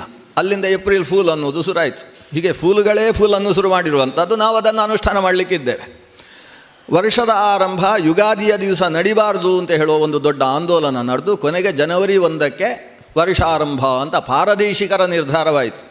ನಿಜವಾಗಿ ಪ್ರಕೃತಿ ಹೇಳ್ತದೆ ಇದು ವರ್ಷ ಅಲ್ಲ, ವರ್ಷ ಶುರುವಾಗಲಿಲ್ಲ ಅಂತ ಪ್ರಕೃತಿ ಹೇಳುತ್ತೆ. ವರ್ಷ ಆರಂಭವಾದಂಥ ಉತ್ಸವವನ್ನು ಪ್ರಕೃತಿ ಆಚರಿಸುವುದು ಯಾವಾಗ ಅಂದರೆ ನಮ್ಮ ಯುಗಾದಿಗೇನೆ. ಆವಾಗ ಏನು, ಮಾಮರವು ಪೂತಿರ್ತದೆ, ಮಾವಿನ ಮರ ಹೂ ಬಿಟ್ಟು ದುಂಬಿಗಳನ್ನು ಆಹ್ವಾನ ಮಾಡ್ತಾ ಇರ್ತದೆ, ಒಂದು ಸುಂದರವಾದ ವಾತಾವರಣ ನಿರ್ಮಾಣ ಆಗಿರ್ತದೆ. ಎಲ್ಲವೂ ಹೊಸತು. ಯುಗಾದಿ ಕಳೆದರೂ ಯುಗಾದಿ ಮರಳಿ ಬರುತ್ತಿದೆ ಅನ್ನೋ ಅಂಬಿಕಾತನೆಯ ದತ್ತರ ಪದ್ಯ ಕೇಳಿದರೆ ನಮಗೆ ಅರ್ಥ ಆಗ್ತದೆ. ವಾಸ್ತವವಾಗಿ ಯುಗಾದಿ ಪ್ರಕೃತಿ ಯಾವಾಗ ಆಚರಿಸ್ತದೆ, ಆ ಪ್ರಕೃತಿಗೆ ಅನುಗುಣವಾಗಿ ನಾವು ಯುಗಾದಿ ಆಚರಿಸಬೇಕು. ಆದರೆ ನಮ್ಮ ದೇಶದ ಮಕ್ಕಳು ಎಷ್ಟು ಬುದ್ಧಿವಂತರು ಅಂದರೆ, ಅವರು ಡಿಸೆಂಬರ್ 31ನೇ ತಾರೀಕು ಮಧ್ಯರಾತ್ರಿ 12 ಗಂಟೆ ತನಕ ಎಚ್ಚರ ಇದ್ದು ಚಾಕ್ಲೇಟ್ ಹಂಚುವುದಕ್ಕೆ ರೋಡ್ ಸೈಡ್ ಬರ್ತಾರೆ. ಅಲ್ಲಿ ಕೂತ್ಕೊಂಡು ಪಟಾಕಿ ಹೊಡಿತಾವೆ. ಈ ಮಕ್ಕಳಿಗೆ ಬುದ್ಧಿ ಬೇಕಲ್ಲ ಸ್ವಲ್ಪ ಆದರೂ. ಈ ದೇಶಾಚಾರ ಏನಿದೆ ಅದು ಒಂದು ವ್ಯವಸ್ಥಿತವಾದ ಕ್ರಮವನ್ನು ಅನುಷ್ಠಾನ ಮಾಡಿದೆ. ಅದನ್ನೆಲ್ಲ ಭೀಷ್ಮಾಚಾರ್ಯರು ವಿವರಿಸಿ ಹೇಳ್ತಾರೆ. ಅವರು ಕಾಷ್ಠದಿಂದ ಲೆಕ್ಕ ಹಾಕಿಕೊಂಡು ಹೋಗ್ತಾರೆ. ಕಾಷ್ಠ ಸೇರಿ ಎಷ್ಟು ಲಘುಗಳು ಸೇರಿ ಹೇಗೆ ದಿವಸವಾಗ್ತದೆ, ದಿವಸಗಳು ಸೇರಿ ಹೇಗೆ ಪಕ್ಷ, ಮಾಸಗಳು ಸೇರಿ ಸಂವತ್ಸರವಾಗ್ತದೆ, ಚಾಂದ್ರಮಾನ ಸೌರಮಾನ ಅನ್ನೋ ಪ್ರಭೇದ ಇದೆ. ಇದರಲ್ಲಿ ಚಾಂದ್ರವನ್ನು ವ್ರತಾನುಷ್ಠಾನಕ್ಕೆ ಇಟ್ಟುಕೊಳ್ಳಬೇಕು, ಸೌರವನ್ನು ಬೇರೆ ಬೇರೆ ಥರದ ಹಬ್ಬಗಳಿಗೋಸ್ಕರ ಇಟ್ಟುಕೊಳ್ಳಬೇಕು. ಸೌರಮಾನದವರು ಚಾಂದ್ರಮಾನವನ್ನು ಅನುಷ್ಠಾನ ಮಾಡಬೇಕು, ಚಾಂದ್ರಮಾನದವರು ಸೌರಮಾನವನ್ನು ಅನುಷ್ಠಾನ ಮಾಡಬೇಕು. ತಿಥಿ ವ್ಯವಹಾರ ಅನ್ನೋದು ಚಾಂದ್ರಮಾನ, ಉತ್ತರಾಯಣ ದಕ್ಷಿಣಾಯನ ಅನ್ನೋ ವ್ಯವಹಾರ ಸೌರಮಾನ, ಸೌರಮಾನದ ವ್ಯವಹಾರದ ಅವರಲ್ಲೂ ಬೇಕು. ಯಾರು ತಿಥಿ ವ್ಯವಹಾರ ಮಾಡ್ತಾರೆ ಅವರು ಸಂಕ್ರಾಂತಿಯ ವ್ಯವಹಾರವನ್ನು ಕೂಡ ಮಾಡಬೇಕು. ಇವೆರಡೂ ಮಾನಗಳನ್ನು ಕೂಡ ಜೊತೆ ಸೇರಿಸಿಕೊಂಡು ಮನುಷ್ಯನ ಅನುಷ್ಠಾನ ಅನ್ನುವುದು ಇರತಕ್ಕದ್ದು ಅನ್ನುವ ಧರ್ಮಶಾಸ್ತ್ರೀಯ ವ್ಯವಸ್ಥೆ ಇದೆ. ಈ ವ್ಯವಸ್ಥೆಯ ಪ್ರಕಾರ ಈಗ ಅಜ್ಞಾತವಾಸವಾಗಲಿ ವನವಾಸವಾಗಲಿ ಅದೊಂದು ವ್ರತ. ಆ ವ್ರತವನ್ನು ಚಾಂದ್ರಮಾನದ ಪ್ರಕಾರ ಅನುಷ್ಠಾನ ಮಾಡಬೇಕು. ಚಾಂದ್ರಮಾನದಲ್ಲಿ ಒಂದು ಅವ್ಯವಸ್ಥೆ ಆಗ್ತದೆ. 354 ದಿವಸಕ್ಕೆ ಒಂದು ವರ್ಷವಾಗಿ ಬಿಡುವುದರಿಂದ ಸರಿಯಾಗಿ 33 ತಿಂಗಳುಗಳು ದಾಟಿದಾಗ, 2.5 ವರ್ಷ ಅಂತ ಇಟ್ಟುಕೊಳ್ಳಿ ಸುಮಾರು ಅಂದಾಜು, 2.5 ವರ್ಷಗಳು ದಾಟಿದಾಗ ಒಂದು ತಿಂಗಳು ಉರ್ವರಿತವಾಗ್ತದೆ, ಜಾಸ್ತಿಯಾಗಿ ಬಿಡ್ತದೆ. 1 ತಿಂಗಳಷ್ಟು ಜಾಸ್ತಿ ಬಂದು ಹೋಗ್ತದೆ. ಈ ಜಾಸ್ತಿ ಬಂದದ್ದನ್ನು ಏನು ಮಾಡುವುದು? ಅದು ಜಾಸ್ತಿ ಬಂತು ಅಂತ ನಮ್ಗೆ ಗೊತ್ತಾಗಬೇಕಲ್ವಾ? ಗೊತ್ತಾಗುವ ಬಗೆ ಹೇಗೆ ಅಂತೇಳಿದರೆ, ಆ 1 ತಿಂಗಳಲ್ಲಿ ಅಂದರೆ ಆ ಅಮಾವಾಸ್ಯೆಯಿಂದ ಮುಂದಿನ ಅಮಾವಾಸ್ಯೆಯ ಮಧ್ಯಭಾಗದಲ್ಲಿ ಒಂದೇ ಒಂದು ಸೂರ್ಯ ಸಂಕ್ರಮಣ ನಡೆಯುವುದಿಲ್ಲ. ಸೂರ್ಯ ರಾಶಿ ಬಿಟ್ಟು ರಾಶಿಗೆ ಹೋಗದೇ ಇರುವ ಹಾಗೆ 1 ತಿಂಗಳು ಮಧ್ಯದಲ್ಲಿ ಬಂತು ಅಂತಾದರೆ ಆ ಮಾಸವನ್ನು ಲೆಕ್ಕದಿಂದ ಹೊರಗೆ ಬಿಡಬೇಕು ಅಂತ ತೀರ್ಮಾನ ಆಯಿತು. ಚಾಂದ್ರಮಾನದಲ್ಲಿರುವ ವ್ಯವಸ್ಥೆ. ಲೆಕ್ಕದಿಂದ ಹೊರಗೆ ಬಿಡುವ 1 ತಿಂಗಳು ಅಂದರೆ ಅದು 13ನೇ ತಿಂಗಳಾಗ್ತದೆ ಆ ವರ್ಷದಲ್ಲಿ. ಆ 13ನೇ ತಿಂಗಳನ್ನು ಅಧಿಮಾಸ, ಮಲಮಾಸ ಅಥವಾ ಅಧಿಕ ಮಾಸ ಅನ್ನುವ ಶಬ್ದದಿಂದ, ಮಲಿಮ್ಲುಚ ಎಂಬ ಶಬ್ದದಿಂದ ಧರ್ಮಶಾಸ್ತ್ರ ಕರೀತದೆ. ಸುರಾಯ್ತಲ್ವ, ನಾಳೆಯೇ ಸುರಾಗ್ತದೆ. ಅಧಿಕ ಮಾಸ ಅಂದರೆ ಹಾಗೆ ಮುಂದಿನ 1 ತಿಂಗಳೇನಿದೆ, ಮುಂದೆ ಬರುವ ಶ್ರಾವಣ ಮಾಸ ಏನಿದೆ, ನಾಳೆಯಿಂದ ಶುರುವಾಗುವ ಶ್ರಾವಣ, ನಾಡ್ದಿನಿಂದ, ನಾಳೆ ಅಂತೂ ಆಟಿ ಅಮಾವಾಸ್ಯೆ, ಸ್ವಲ್ಪ ಕಹಿ ಕಹಿ ಬಾಯಿಗೆ ಮಾಡಿಕೊಳ್ಳುವಂತಹ ಅಮಾವಾಸ್ಯೆ ಶುರುವಾಗ್ತದೆ. ಆ ಅಮಾವಾಸ್ಯೆಯ ಮರುದಿವಸದಿಂದ ಪ್ರಾರಂಭ ಆಗತಕ್ಕಂತಹ ಏನು 1 ತಿಂಗಳಿದೆ, ಆ ತಿಂಗಳಿನಲ್ಲಿ ಒಂದೇ ಒಂದು ಸೂರ್ಯ ಸಂಕ್ರಮಣ ನಡೆಯುವುದಿಲ್ಲ. ಯಾಕಂದರೆ ಇವತ್ತೊಂದು ಸಂಕ್ರಾಂತಿ ಆಯಿತು. ಇವತ್ತೊಂದು ಸಂಕ್ರಾಂತಿ ಆದಮೇಲೆ ಮುಂದಿನ ಸಂಕ್ರಾಂತಿ, ಅಲ್ಲಿ ಮುಂದಿನ ಅಮಾವಾಸ್ಯೆ ದಾಟಿದ ಮರುದಿವಸ ಆಗ್ತಾಯಿದೆ. ಯಾವಾಗ ಈ ಅಮಾವಾಸ್ಯೆಯಿಂದ ಆ ಅಮಾವಾಸ್ಯೆಯ ತನಕ ಒಂದೇ ಒಂದು ಸಂಕ್ರಾಂತಿ ಸಿಗಲಿಲ್ಲ, ಆವಾಗ ಅದು ಅಧಿಕ ಮಾಸ ಅಂತ ವ್ಯವಸ್ಥಿತವಾಗ್ತದೆ. ಹೀಗೆ 5 ವರ್ಷಕ್ಕೆ 2 ಅಧಿಕ ಮಾಸಗಳು ಬಂದು ಹೋಗ್ತವೆ. 5 ವರ್ಷಕ್ಕೆ 2 ಅಧಿಕ ಮಾಸ ಬಂತು ಅಂತಾದರೆ 10 ವರ್ಷಕ್ಕೆ 4 ಅಧಿಕ ಮಾಸಗಳು ಬರ್ತವೆ. 12 ವರ್ಷದ ವನವಾಸ, ಆಮೇಲೆ 1 ವರ್ಷದ ಅಜ್ಞಾತವಾಸ ಅಂದರೆ ಅದರ ಲೆಕ್ಕಾಚಾರ ಹೇಳ್ತಾರೆ ಭೀಷ್ಮಾಚಾರ್ಯರು. ಒಟ್ಟು 5 ಅಧಿಕ ಮಾಸಗಳು ಮತ್ತು 6 ದಿವಸ, ಇಷ್ಟು ಸೇರಿದರೆ 13 ವರ್ಷ ಆಗ್ತದೆ. ಭಾರಿ ಲೆಕ್ಕಾಚಾರ ಮಾಡಿಕೊಂಡು ಅವರೇನು ಕಂಪ್ಯೂಟರ್ ಇಟ್ಕೊಳ್ಳಿಲ್ಲ ಅಥವಾ ನಿಮ್ಮ ಕ್ಯಾಲ್ಕುಲೇಟ್ರು ಇಟ್ಕೊಳ್ಳಿಲ್ಲ, ಅವ್ರು ಲೆಕ್ಕ ಹಾಕ್ತಾರೆ, ಇಷ್ಟಿಷ್ಟ ಆಗ್ತದೆ. ಸರಿಯಾಗಿ ಈಗ 13 ವರ್ಷ ಬರೆದು ಪೂರ್ಣ ಆಗಿದೆ ಅಂತ ಹೇಗೆ ತೀರ್ಮಾನ ಮಾಡುವುದು? 13 ವರ್ಷ ಅಂತೇಳಿದರೆ ನಾವು 12 ತಿಂಗಳಿಗೆ 1 ವರ್ಷ ಅಂತ ಲೆಕ್ಕ ಇಟ್ಟುಕೊಂಡ್ರೆ ಅದು ಸಾಕಾಗುವುದಿಲ್ಲ. 12 ತಿಂಗಳುಗಳ ಲೆಕ್ಕಾಚಾರದ ಮೇಲೆ 5 ತಿಂಗಳು ಬಂದು ಅದರ ಮೇಲೆ 6 ದಿವಸ ಆಯಿತು ಅಂತಾದರೆ ಅದು ಪೂರ್ಣವಾಗಿ ಅವರ ಅಜ್ಞಾತವಾಸ ಮುಗಿದ ಹಾಗೆ. ಅದು ಮೊನ್ನೆ ಅರ್ಜುನ ಯಾವತ್ತು ನಮ್ಮ ಜೊತೆಗೆ ಯುದ್ಧಕ್ಕೆ ಬಂದ ಅದರ ಹಿಂದಿನ ದಿವಸಕ್ಕೆ ಬರ್ತದೆ ನೋಡಿ ಅಂತ ಈ ಮೊಮ್ಮಕ್ಕಳ ಮುಂದೆ ಲೆಕ್ಕಾಚಾರ ಮಾಡಿ ತೋರಿಸ್ಬಿಟ್ರು. ಬೋರ್ಡಲ್ಲಿ ಬರೆದು ಹೇಳಿರಬೇಕು ಅವ್ರು ಬಹುಶಃ. ಈ ಮೊಮ್ಮಕ್ಕಳಿಗೆ ತಲೆಯಲ್ಲಿ ಲೆಕ್ಕೆಯಲ್ಲಿ ಗೊತ್ತಾಗ್ತದೆ, ದುರ್ಯೋಧನ ಪ್ರಭೃತಿಗಳಿಗೆ ಅವರಿಗೆ ಎಲ್ಲ ಸರಿಯಾಗಿ ಲೆಕ್ಕ ತೋರಿಸಿದ್ರು. ಯಾರೂ ಮಾತಾಡುವ ಹಾಗಿಲ್ಲ. ಶಕುನಿಯು ಕೂಡ ಚಪ್ಪಾಳೆ ತಟ್ಟಿದ.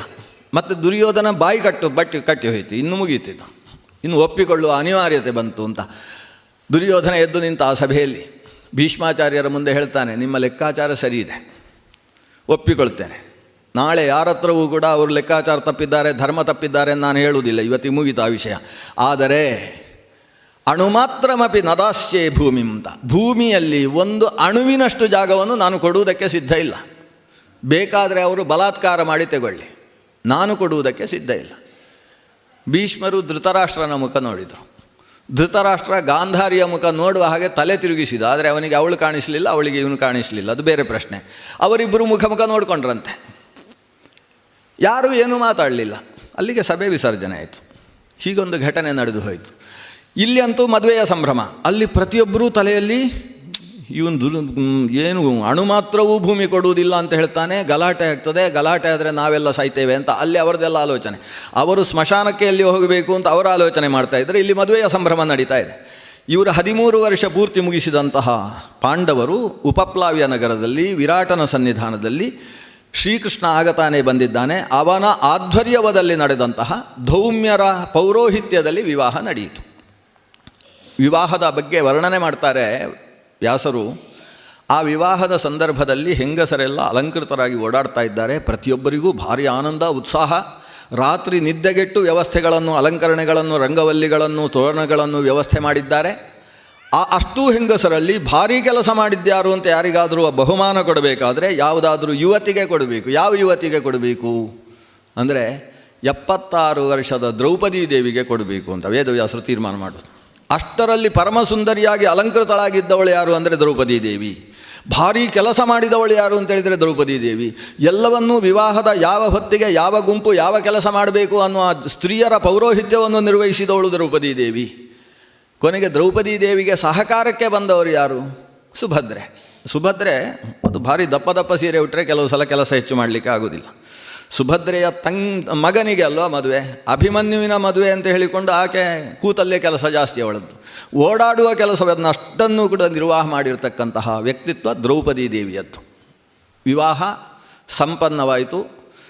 ವಿರಾಟ ರಾಜ ಧರ್ಮರಾಜನ ಹತ್ರ ನೀನು ಇಲ್ಲೇ ಸಿಂಹಾಸನಾಧಿಪತ್ಯವನ್ನು ನಿರ್ವಹಿಸು, ನಮಗೆ ಹೇಗೂ ಈಗ ರಾಜ್ಯ ಪಾಲನೆ ಮಾಡುವುದಕ್ಕೆ ವ್ಯಕ್ತಿಗಳಿಲ್ಲ, ಭೀಮಸೇನ ಇರ್ತಾನೆ, ಇನ್ನು ಅಭಿಮನ್ಯು ಬೇರೆ ಇರ್ತಾನೆ, ನಿಮಗೆಲ್ಲ ಪ್ರತ್ಯೇಕ ಬೇರೆ ಬೇರೆ ಕಡೆಯಲ್ಲಿ ಬೇಕಾದರೂ ರಾಜಧಾನಿಯನ್ನು ಸಿದ್ಧ ಮಾಡಿ ಕೊಡೋಣ. ಹೇಗೂ ಪಕ್ಕದಲ್ಲಿರುವ ತ್ರಿಗರ್ತ ರಾಜ ಸುಶರ್ಮ ನಮ್ಮ ಸರಿಯಾಗಿ ಬಿಟ್ಟಿದ್ದಾನೆ, ಆದ್ದರಿಂದ ಅವನು ಒಂದಿಷ್ಟು ಜಾಗ ಕೊಡ್ತಾನೆ, ನಾವೆಲ್ಲ ಒಟ್ಟು ಸೇರಿ ಇಲ್ಲೇ ರಾಜ್ಯಭಾರ ಮಾಡುವ, ನೀವು ಯಾಕೆ ಹಸ್ತಿನಪುರದ ಗಲಾಟೆಗೆ ಹೋಗ್ತೀರಿ ಅಂತ ವಿರಾಟ ಹೇಳ್ತಾನೆ. ಧರ್ಮರಾಜ ಹೇಳ್ತಾನೆ, ನಾನು ನಿನ್ನ ಸಿಂಹಾಸನದಲ್ಲಿ ಕೂತದ್ದು ಮಾತ್ರ, ನಮಗೆ ಭಿಕ್ಷೆ ಕೊಡುವ ಸಿಂಹಾಸನ ಎಲ್ಲೂ ಬೇಡ, ನಮಗೆ ಸಲ್ಲಬೇಕಾದದ್ದು ನಮಗೆ ಸಲ್ಲಬೇಕಷ್ಟೇ, ಅದಕ್ಕೋಸ್ಕರ ಪ್ರಯತ್ನ. ಆಗ ಕೃಷ್ಣದೇವ ಎಲ್ಲರನ್ನೂ ಸೇರಿಸಿ ಒಂದು ಸಭೆ. ಆ ಸಭೆಯಲ್ಲಿ ಕೃಷ್ಣದೇವರದು 1 ಗಂಟೆಯ ಭಾಷಣ. ನಾನು ಒಂದು 2-3 ನಿಮಿಷ ಮಾತ್ರ ಅವರ ಭಾಷಣ ಹೇಳ್ತೇನೆ. ಕೃಷ್ಣದೇವರು ಮಾತಾಡಿದ ಪರಿ ಅವರು ಶುರು ಮಾಡ್ತಾರೆ. ಇವರು ದ್ಯೂತ ಆಡುವಲ್ಲಿಂದ ಪ್ರಾರಂಭ ಮಾಡ್ತಾನೆ ಕೃಷ್ಣ. ಯಾವುದು ಸರಿ ಯಾವುದು ತಪ್ಪು ಅಂತ ನಾನು ವಿವೇಚನೆ ಮಾಡಲಿಕ್ಕೆ ಹೋಗುವುದಿಲ್ಲ. ಕೃಷ್ಣ ಸ್ಪಷ್ಟವಾಗಿ ಹೇಳ್ತಾನೆ, ಎಷ್ಟು ಕೆಟ್ಟ ಅನ್ಯಾಯದ ದ್ಯೂತವನ್ನು ಇವರು ಆಡಿದ್ದಾರೆ. ಧರ್ಮರಾಜನಿಗೆ ದ್ಯೂತ ಆಡುವುದಕ್ಕೆ ಬರುವುದಿಲ್ಲ ಅಂತ ಪ್ರಪಂಚಕ್ಕೆ ಗೊತ್ತಿದೆ, ಧರ್ಮರಾಜನಿಗೂ ಸ್ವತಃ ಗೊತ್ತಿದೆ, ನಾನು ದಾಳ ಹಾಕೋದ್ರಲ್ಲಿ ನಾನು ಏನು ಗೊತ್ತಿಲ್ಲದೆ ಇದ್ದವ ಅಂತ ಅವನಿಗೂ ಗೊತ್ತಿದೆ. ಅನಭಿಜ್ಞನಾದಂತಹ ಈತನನ್ನು ಅದಕ್ಕೋಸ್ಕರ ಬೇಕು ಅಂತ ಕರೆದು ಅದರಲ್ಲಿ ಮಹಾನಿಷ್ಣಾತನಾಗಿರ್ತಕ್ಕಂತಹ ಶಕುನಿಯ ಮುಂದೆ ಇವನನ್ನು ಆಡಿಸಿದರು. ಯಾರೂ ಬೇಡ ಅಂತ ಹೇಳಲಿಲ್ಲ, ಯಾಕಂದರೆ ಧರ್ಮರಾಜನೇ ಬೇಡ ಅಂತ ಹೇಳಲಿಲ್ಲ ಅನ್ನುವುದು ಅದಕ್ಕೊಂದು ಕಾರಣ ಸಿಕ್ಕಿತು. ಈ ಅನರ್ಥವಾದಂತಹ ದ್ಯೂತದ ಮೂಲಕ ಇವನನ್ನು ಸೋಲಿಸಿದರು. ಧರ್ಮರಾಜ ಸೋತೆ ಅಂತ ಒಪ್ಪಿಕೊಂಡ. ಕೊನೆಗೆ 2ನೇ ದ್ಯೂತವನ್ನು ಕೂಡ ನಡೆಸಿ 12 ಮತ್ತು 1 ವರ್ಷದ ತನಕದ ವ್ರತವನ್ನು ಸ್ವೀಕಾರ ಮಾಡಿದ್ದಾರೆ. ಅದು ಮುಗಿದ ಕೂಡಲೇ ಅವರಿಗೆ ಸಲ್ಲಬೇಕಾದಂತಹ ರಾಜ್ಯವನ್ನು ಒಪ್ಪಿಸುವುದು ಅಂತ ಮಾತುಕತೆಯಾಗಿದೆ. ಇವತ್ತದು ಮುಗಿದಿದೆ. ಅಲ್ಲಿ ಭೀಷ್ಮಾಚಾರ್ಯರ ಹತ್ರ ಪ್ರಕರಣ ಹೋಗಿದೆ, ಅಲ್ಲಿ ಇತ್ಯರ್ಥ ಆಗ್ತದೆ. ಇತ್ಯರ್ಥ ಆಗುವುದರ ಮೂಲಕ ಇವರದು ಎಲ್ಲ ವನವಾಸಾದಿ ವ್ರತಗಳು ಮುಗ್ದಿದ್ದಾವೆ ಅಂತ ತೀರ್ಮಾನ ಆಗಿದೆ. ಇಷ್ಟಾದಾಗ ಅವರಾಗಿ ಕರೆದು ರಾಜ್ಯವನ್ನು ಕೊಡಬೇಕಾದದ್ದು ಅವರ ಕೆಲಸ. ಆದರೆ ಅವರು ಕೊಡುವುದಿಲ್ಲ ಅಂತ ನನ್ನ ಮನಸ್ಸಿಗೆ ಅನಿಸ್ತದೆ ಅಂತ ಎಲ್ಲರನ್ನೂ ಸೇರಿಸಿ ಹೇಳೋದು ಕೃಷ್ಣನ ಚಿಂತನೆ ಅದು. ಅವರು ಕೊಡುವ ಆಲೋಚನೆ ಮಾಡಲಿಕ್ಕಿಲ್ಲ. ದುರ್ಯೋಧನನ ಮನಸ್ಸು ಹೇಗೆ ಅನ್ನುವುದನ್ನು ನಾವೆಲ್ಲ ಆಲೋಚನೆ ಮಾಡ್ಬೋದು. ಅವ ಕೊಡೋಲ್ಲ ಅಂತ ಹೇಳಿದರೆ ಅವರ ಅಪ್ಪನೂ ಕೂಡ ಅದಕ್ಕೆ ಹ್ಞೂ ಅಂತ ಅಥವಾ ಹ್ಞೂ ಅಂತ ಹೇಳುವಂಥ ವ್ಯಕ್ತಿ ಅಲ್ಲ. ಭೀಷ್ಮಾಚಾರ್ಯರಂತೂ ದುರ್ಯೋಧನ ಹಾಕಿದ ಅನ್ನಕ್ಕೋಸ್ಕರ ನಾನು ಇರುವವ ಅಂತ ಆಲೋಚನೆ ಮಾಡ್ತಾ ಬದುಕ್ತಾ ಇದ್ದಾರೆ ಅಲ್ಲಿ. ಹಾಗಾಗಿ ದುರ್ಯೋಧನನ ಮಾತೇ ಅಂತಿಮವಾಗುವ ಸಾಧ್ಯತೆಗಳಿದ್ದಾವೆ. ಆವಾಗ ನಾನು ಏನು ಮಾಡುವುದು ಅನ್ನುವುದರ ಆಲೋಚನೆ ಮಾಡ್ತಾ ಇದ್ದೇವೆ. ನಾವು ಸದ್ಯಕ್ಕೆ ಇಷ್ಟು ಮಾಡೋಣ, ಒಬ್ಬ ವ್ಯಕ್ತಿ ಹೋಗಬೇಕು, ಅವರ ಸಭೆಯಲ್ಲಿ ಮಾತಾಡಬೇಕು. ನಮ್ಮ ಸಂಧಾನಕ್ಕೋಸ್ಕರ ಹೋದಂತಹ ವ್ಯಕ್ತಿ ಅವರ ಸಭೆಯಲ್ಲಿ ಮಾತಾಡಬೇಕು. ಏನು ಮಾತಾಡಬೇಕು ಅಂತೇಳಿದರೆ, ಈ ಪಾಂಡವರಿಗೆ ಅರ್ಧ ರಾಜ್ಯವನ್ನು ಕೊಡುವಂಥದ್ದು ಹೇಗೆ ನ್ಯಾಯಸಮ್ಮತ ಅನ್ನೋದು ಸಭೆಯಲ್ಲಿರ್ತಕ್ಕಂತಹ ಪ್ರತಿಯೊಬ್ಬ ಊರಿನ ಪ್ರಜೆಗೆ, ಸಭಾಸದನಿಗೆ ಅರ್ಥವಾಗುವ ಹಾಗೆ ಹೇಳಬೇಕು. ಅದು ದುರ್ಯೋಧನನಿಗೆ, ಕರ್ಣನಿಗೆ, ಶಕುನಿಗೆ ಅರ್ಥ ಆಗಬೇಕು ಅಂತಿಲ್ಲ, ಸಭೆಯಲ್ಲಿದ್ದ ಪ್ರತಿಯೊಬ್ಬ ವ್ಯಕ್ತಿಗೆ ಅರ್ಥ ಆಗುವ ಹಾಗೆ ಹೇಳಬೇಕು. ಎಲ್ಲರಿಗೂ ಅರ್ಥವಾದಾಗ ಅವರು ದುರ್ಯೋಧನನನ್ನು ನಿಯಂತ್ರಿಸ್ತಾರೆ. ವಿದುರನಂತೂ ಇವನ ಮಾತಿಗೆ ಸಂಪೂರ್ಣವಾಗಿ ಒಪ್ಪಿಗೆಯನ್ನು ಸೂಚಿಸ್ತಾನೆ. ವಿದುರ ಒಪ್ಪಿದಾಗ ಭೀಷ್ಮಾಚಾರ್ಯರು ಒಪ್ತಾರೆ, ದ್ರೋಣಾಚಾರ್ಯರು ಉಪಾಯವಿಲ್ಲದೆ ಒಪ್ಪಿಕೊಳ್ಳುವ ಪ್ರಸಂಗ ಬರ್ತದೆ. ಅಶ್ವತ್ಥಾಮ ದೂರ ಇರುವುದಕ್ಕೆ ಸಾಧ್ಯವಾಗುವುದಿಲ್ಲ, ಒಂದು ನಿರ್ಧಾರ ಆಗ್ತದೆ. ಅಂಥ ಕೆಲಸ ಮಾಡುವವರು ನಮ್ಮಲ್ಲಿ ಬೇಕಾಗಿದೆ ಅಂತ ಕೃಷ್ಣ ಒಂದು ಭಾಷಣ ಮಾಡಿದೆ. ಇವನ ಭಾಷಣ ಮುಗಿದ ಕೂಡಲೇ ಅವನ ಅಣ್ಣ ಮಾತಾಡುವುದಕ್ಕೆ ಶುರು ಮಾಡಿದ. ನಮ್ಮ ಬಲರಾಮದೇವರ ಮಾತು, ಅವರದ್ದು ಒಂದು ಚಿಕ್ಕ ಉಪನ್ಯಾಸ. ಅವರು ಶುರು ಮಾಡ್ತಾರೆ, ನನ್ನ ತಮ್ಮ ಬಹಳ ಸುಂದರವಾಗಿ ಹೇಳಿದ, ನಿಮ್ಮ ಎಲ್ಲರ ಮನಸ್ಸಿಗೂ ಅನಿಸಿರಬೇಕು ರಾಜ್ಯ ಕೊಡಲೇಬೇಕು ದುರ್ಯೋಧನ ಅಂತ, ನನಗೆ ಹಾಗೆ ಅನಿಸ್ತಾ ಇಲ್ಲ ಅಂತ ಈ ಬಲರಾಮಂದೊಂದು ಉಪನ್ಯಾಸ. ಹಾಗೆ ಅಂತೇಳಿ ಅವರು ಅರ್ಧ ರಾಜ್ಯ ಕೊಡಬಾರ್ದು ಅಂತ ನಾನು ಹೇಳುವುದಿಲ್ಲ, ಇವರಿಗೆ ಅರ್ಧ ರಾಜ್ಯ ಕೊಡುವುದು ನ್ಯಾಯ. ಆದರೆ ಇದರಲ್ಲಿ ದುರ್ಯೋಧನ ತಪ್ಪಾಗಿ ಇವರ ಆಸ್ತಿಯನ್ನು ಅವನು ತಾನು ಅಪಹರಿಸಿದ್ದಾನೆ ಅಂತ ಹೇಳುವುದನ್ನು ನಾನು ಒಪ್ಪುವುದಿಲ್ಲ. ಯಾಕಂದರೆ ಇವನಿಗೆ ಆಟ ಆಡಲಿಕ್ಕೆ ಬರುವುದಿಲ್ಲ ಅಂತ ಗೊತ್ತಿರಲಿಲ್ಲ ಇವನಿಗೆ, ಧರ್ಮರಾಯನಿಗೆ. ಮುಂದೆ ಧರ್ಮರಾಯ ಇದ್ದಾನೆ, ಅವನ ಹತ್ರ ಹೇಳೋದು ಆಟ ಆಡುವುದಕ್ಕೆ ಗೊತ್ತಿಲ್ಲ, ನಾನು ಅನಕ್ಷಜ್ಞ, ನನಗೆ ಅಕ್ಷಜ್ಞಾನ ಇಲ್ಲ ಅನ್ನೋದು ಗೊತ್ತಿರಲಿಲ್ಲ. ಗೊತ್ತಿದ್ದ ವ್ಯಕ್ತಿಯನ್ನು ಅವರು ಕರೆದಾಗ ಇವ ಹೋದದ್ದು ಯಾಕೆ? ಇವ ಹೋದಲ್ಲ. ಹೋದ ಮೇಲೆ ಆಟ ಆಡಿದ್ದು ಶಕುನಿ ಆಟ ಆಡಿದಾಗ ನಾನು ಆಡ್ತೇನೆ ಅಂತ ಒಪ್ಪಿಕೊಂಡದ್ದು ಯಾಕೆ? ಇವ ನನಗೆ ದುರ್ಯೋಧನ ಆಡುವುದಾದರೆ ನಾನು ಒಪ್ಪಿಕೊಳ್ತೇನೆ ಅಂತ ಹೇಳ್ಬೋದಿತ್ತಲ್ಲ, ಒಪ್ಪಿಕೊಂಡ ಅಲ್ವಾ? ಒಪ್ಪಿಕೊಂಡ ಮೇಲೆ ಸೋತದ್ದು ಹೌದಲ್ವಾ ಅಂತ ಧರ್ಮರಾಜನನ್ನು ನೋಡಿ ಕೇಳ್ತಾನೆ, ಹೌದಲ್ವಾ ಅಂತ. ಇವ ಹೌದು ಅಂತಾನೆ. ಯಾಕಂದ್ರೆ ಬಲರಾಮ ದೇವರ ಮೇಲೆ ಅವನಿಗೆ ಒಂದು ಪ್ರೀತಿ ಇದೆ. ಹೌದು, ಅಷ್ಟಾದ ಮೇಲೆ ವನವಾಸ ಮಾಡಿದ್ದು ಸರಿಯಾ? ಇದರಲ್ಲಿ ದುರ್ಯೋಧನದ್ದು ಏನು ತಪ್ಪಿದೆ? ಎಲ್ಲ ಅವ್ರದ್ದು ಸರಿ ಇದೆ. ಶಕುನಿಯದ್ದು ಕೂಡ ಯಾವ ತಪ್ಪು ಇಲ್ಲ. ಆದರೆ ಎಲ್ಲ ನೀವು ಮುಗಿಸಿದ್ದೀರಿ, ಆದ್ದರಿಂದ ನಿಮಗೆ ಅರ್ಧ ರಾಜ್ಯ ಕೊಡಬೇಕು, ಇಷ್ಟೇ ವಿಷಯ. ನಿಮಗೆ ಅರ್ಧ ರಾಜ್ಯ ಕೊಡಬೇಕಾದ್ದು ಸರಿ, ಯಾಕಂದರೆ ಅವರ ಮಾತಿಗೆ ತಪ್ಪಬಾರ್ದು. ಆದರೆ ಅವರ ಹತ್ರ ಕೇಳುವಾಗ ಹೋಗಿ ಜೋರು ಮಾಡುವುದಲ್ಲ, ಹೋಗಿ ಅವರ ಕಾಲಿಗೆ ಬಿದ್ದು ಕೇಳಬೇಕು ದುರ್ಯೋಧನನ ಹತ್ರ. ನಮ್ಮ ರಾಜ್ಯ ಅರ್ಧ ರಾಜ್ಯ ಈಗ ನೀವು ಕೊಡುವುದಕ್ಕೆ ಕಾಲ ಬಂದಿದೆ, ದಯವಿಟ್ಟು ಕೊಡತಕ್ಕದ್ದು ಅಂತ ಕೇಳಿದರೆ ಅವನು ಕೊಡ್ತಾನೆ. ಅದು ಬಿಟ್ಟು ನೀವು ಕೊಡದೆ ಹೋದರೆ ಸಾಯಿಸಿ ಬಿಡ್ತೇವೆ ಅಂತ ನೀವು ಮಾತಾಡುವುದಕ್ಕೆ ಹೋದರೆ ಅವ ಸುತರಾಮ್ ಕೊಡುವುದಿಲ್ಲ. ಮತ್ತು ದೊಡ್ಡ ಅಣ್ಣ ತಮ್ಮಂದಿರ ಗಲಾಟೆಯಿಂದ ಲೋಕವೇ ನಾಶವಾಗುವ ಸ್ಥಿತಿ ಬರ್ತದೆ. ಆದ್ದರಿಂದ ನಾನು ಹೇಳುವ ಮಾತನ್ನು ಗಮನ ಇಟ್ಟು ಕೇಳಿ ಅಂತ ಸಭೆ ಹತ್ರ ಹೇಳಿದ. ಇಷ್ಟು ಹೇಳಿದಾಗ ಸಭೆಯಲ್ಲಿ ಸಾತ್ಯಕಿ ಎದ್ದು ನಿಂತ. ಸಾತ್ಯಕಿ ಯಾದವ, ಶ್ರೀಕೃಷ್ಣನ ಪರಮ ಭಕ್ತ, ಅರ್ಜುನನಲ್ಲೇ ಶಸ್ತ್ರಾಭ್ಯಾಸವನ್ನು ಮಾಡಿದಂತಹ ಅರ್ಜುನ ಶಿಷ್ಯ, ಮಹಾಬಲಿಷ್ಠ, ಮಹಾರಥಿಗಳಲ್ಲಿ ಅವನು ಒಬ್ಬ. ಅಂತಹ ಸಾತ್ಯಕಿ ಎದ್ದು ನಿಂತ ಹೇಳ್ತಾನೆ, ನಾವು ಬಲರಾಮಾಚಾರ್ಯ ಮಾತು ಕೇಳುವುದಿಲ್ಲ ಅಂತ ಹೇಳಿದ. ಎಷ್ಟು ಜೋರಾಗಿ ಹೇಳ್ತಾನೆ ಅಂದರೆ ನಮಗೆ ಹೆದರಿಕೆ ಆಗುತ್ತೆ, ಬಲರಾಮ ಕೊಂದಾಕಿ ಬಿಡ್ತಾನೋ ಏನು ಅಂತ. ಬಲರಾಮನಿಗೆ ಸಿಟ್ಟು ಜಾಸ್ತಿ. ಇವ ನೇರವಾಗಿ ಹೇಳ್ತಾನೆ, ಇದು ಎಂಥ ಕತೆ ಇದು? ಶ್ರೀಕೃಷ್ಣ ಹಾಗೆ ಮಾತಾಡ್ತಾನೆ, ಬಲರಾಮ ಹೀಗೆ ಮಾತಾಡ್ತಾನೆ. ಒಂದೇ ಮರದಲ್ಲಿ ಎರಡು ಕೊಂಬೆಗಳಲ್ಲಿ ಒಂದರಲ್ಲಿ ಹಾಗಲಕಾಯಿ, ಒಂದರಲ್ಲಿ ಮಾವಿನಕಾಯಿ ಆಗುತ್ತೋ ಅಂತ ಕೇಳ್ತಾನೆ ಅವ. ಇದು ಒಂದೇ ಮರದಲ್ಲಿ ಇಂಥ ಎರಡು ವ್ಯಕ್ತಿಗಳು, ಅವರವರ ಒಳಗಿನ ಭಾವ ಹೇಗಿದೆ ಅದಕ್ಕೆ ಅನುಗುಣವಾಗಿ ಮಾತು ಬರುತ್ತೆ. ಭಗವಂತ ಶ್ರೀಕೃಷ್ಣನಿಂದ ಎಂಥ ಸುಂದರವಾದಂತಹ ಶಾಸ್ತ್ರೋಪಮ ಮಾತುಗಳು ಬಂದಿದ್ದಾವೆ. ಅದೇ ಈ ಬಲರಾಮನಿಂದ ಕಪ್ಪು ಬಟ್ಟೆ ಉಟ್ಟವನಿಗೆ ಕಪ್ಪಾದ ಮಾತುಗಳೇ ಕೇಳಿಸಿಬಿಟ್ಟಿದ್ದಾವಲ್ಲ ಅಂತ ಇಷ್ಟು ಖಾರವಾಗಿ ಮಾತಾಡಿದ. ಅವ ಹೇಳ್ತಾನೆ, ನಾನು ಕೃಷ್ಣನ ಮಾತನ್ನೂ ಒಪ್ಪುವುದಿಲ್ಲ, ನಾನು ಬಲರಾಮನ ಮಾತನ್ನೂ ಒಪ್ಪುವುದಿಲ್ಲ. ಒಂದು ಮೀಟಿಂಗ್ ನಡಿಬೇಕಾದರೆ ಹೇಗಿರಬೇಕು ಅನ್ನೋದಕ್ಕೆ ಇದೆಲ್ಲ ದೃಷ್ಟಾಂತ. ಇವ ಹೇಳ್ತಾನೆ, ನನಗೆ ಅದು ಎರಡೂ ಸರಿ ಹೊಂದೋದಿಲ್ಲ. ಯಾಕೆಂತೇಳಿದರೆ ಕೃಷ್ಣ ಹೇಳ್ತಾನೆ, ಒಬ್ಬನನ್ನಲ್ಲಿ ಕಳಿಸೋಣ, ಕಳಿಸಿ ರಾಜ್ಯ ಕೊಡುವ ಹಾಗೆ ಹೇಳೋಣ, ಇಲ್ಲೇ ಹೋದರೆ ಸಾಯಿಸಿ ಬಿಡ್ತೇವೆ ಅಂತ ಹೇಳೋಣ ಅಂತ. ಈ ಕೃಷ್ಣನ ಮಾತು ಹೀಗಿದೆ. ಬಲರಾಮನ ಮಾತಿದೆ, ಅಲ್ಲಿಗೆ ಹೋಗಿ ತಪ್ಪಾಯಿತು, ನಮಗೆ ರಾಜ್ಯ ಕೊಡಿ, ನಾವು ಬದುಕಬೇಕಲ್ಲ, ಅರ್ಧ ರಾಜ್ಯ ಆದರೂ ದಯವಿಟ್ಟು ಕೊಡಿ ಅಂತ ಅಂಗಲಾಚಬೇಕು ಅಂತ ಬಲರಾಮ ಹೇಳ್ತಾ ಇದ್ದಾನೆ. ಎರಡೂ ತಪ್ಪು. ನಾವಿಷ್ಟು ಜನ ಇದ್ದೇವೆ, ಈಗಲೇ ಹೋಗುವುದು, ಹೋಗಿ ಹಸ್ತಿನಪುರವನ್ನೇ ಯಮುನೆಯಲ್ಲಿ ಮುಳುಗಿಸಿ ಹಾಕಬೇಕು. ಆ ದುರ್ಯೋಧನನಿಗೆ ಉತ್ತರ ಕ್ರಿಯೆ ಮಾಡುವುದಕ್ಕೂ ಅವನ ಶರೀರ ಸಿಗಬಾರ್ದು, ಹಾಗೆ ಪ್ರವಾಹದಲ್ಲಿ ಕೊಚ್ಚಿ ಹೋಗುವ ಹಾಗೆ ಸಂಪೂರ್ಣ ನಾಶ ಮಾಡಿ ಆ ದೇಶದಲ್ಲಿ ಹೊಸ ನಗರಿಯನ್ನು ಕಟ್ಟಿ ನಮ್ಮ ಧರ್ಮರಾಜನನ್ನಲ್ಲಿ ಪ್ರತಿಷ್ಠಾಪನೆ ಮಾಡಬೇಕು. ಅಂಥ ಅನಿಷ್ಟಕಾರಿಗಳು. ಹೇಳಿದ ಮಾತು ಅವರಿಗೆ ಅರ್ಥವೇ ಆಗುವುದಿಲ್ಲ. ಹೊಡೆದು ಬಡ್ದು ಹೇಳಿದರೆ ಮಾತ್ರ ಅರ್ಥ ಆಗುವುದು, ಸಾಯಿಸಿದರೆ ಮಾತ್ರ ಅವರು ಬುದ್ಧಿ ಬರುವುದೇ ಹೊರತು, ಇಲ್ಲದೆ ಹೋದರೆ ಅವರನ್ನು ಕಾರಾಗಾರದಲ್ಲಿ ಹಾಕಿದರೂ ಕೂಡ ಅಲ್ಲಿಂದ ಬೇಡದೇ ಇದ್ದ ಕೆಲಸ ಮಾಡ್ತಕ್ಕಂಥವರು ಅಂತ ಸಾತ್ಯಕಿ ಹೇಳಿದ. ಇಷ್ಟಾದಾಗ ಸಭೆಯಲ್ಲಿ ಮೌನ ಆಯಿತಂತೆ. ಯಾಕೆ ಮೌನ ಅಂತೇಳಿದರೆ, ಈಗ ಬಲರಾಮ ಸಾತ್ಯಕಿ ಹೊಡೆದಾಡ್ತಾರೆ ಅಂತ ತೀರ್ಮಾನ ಆಯಿತು.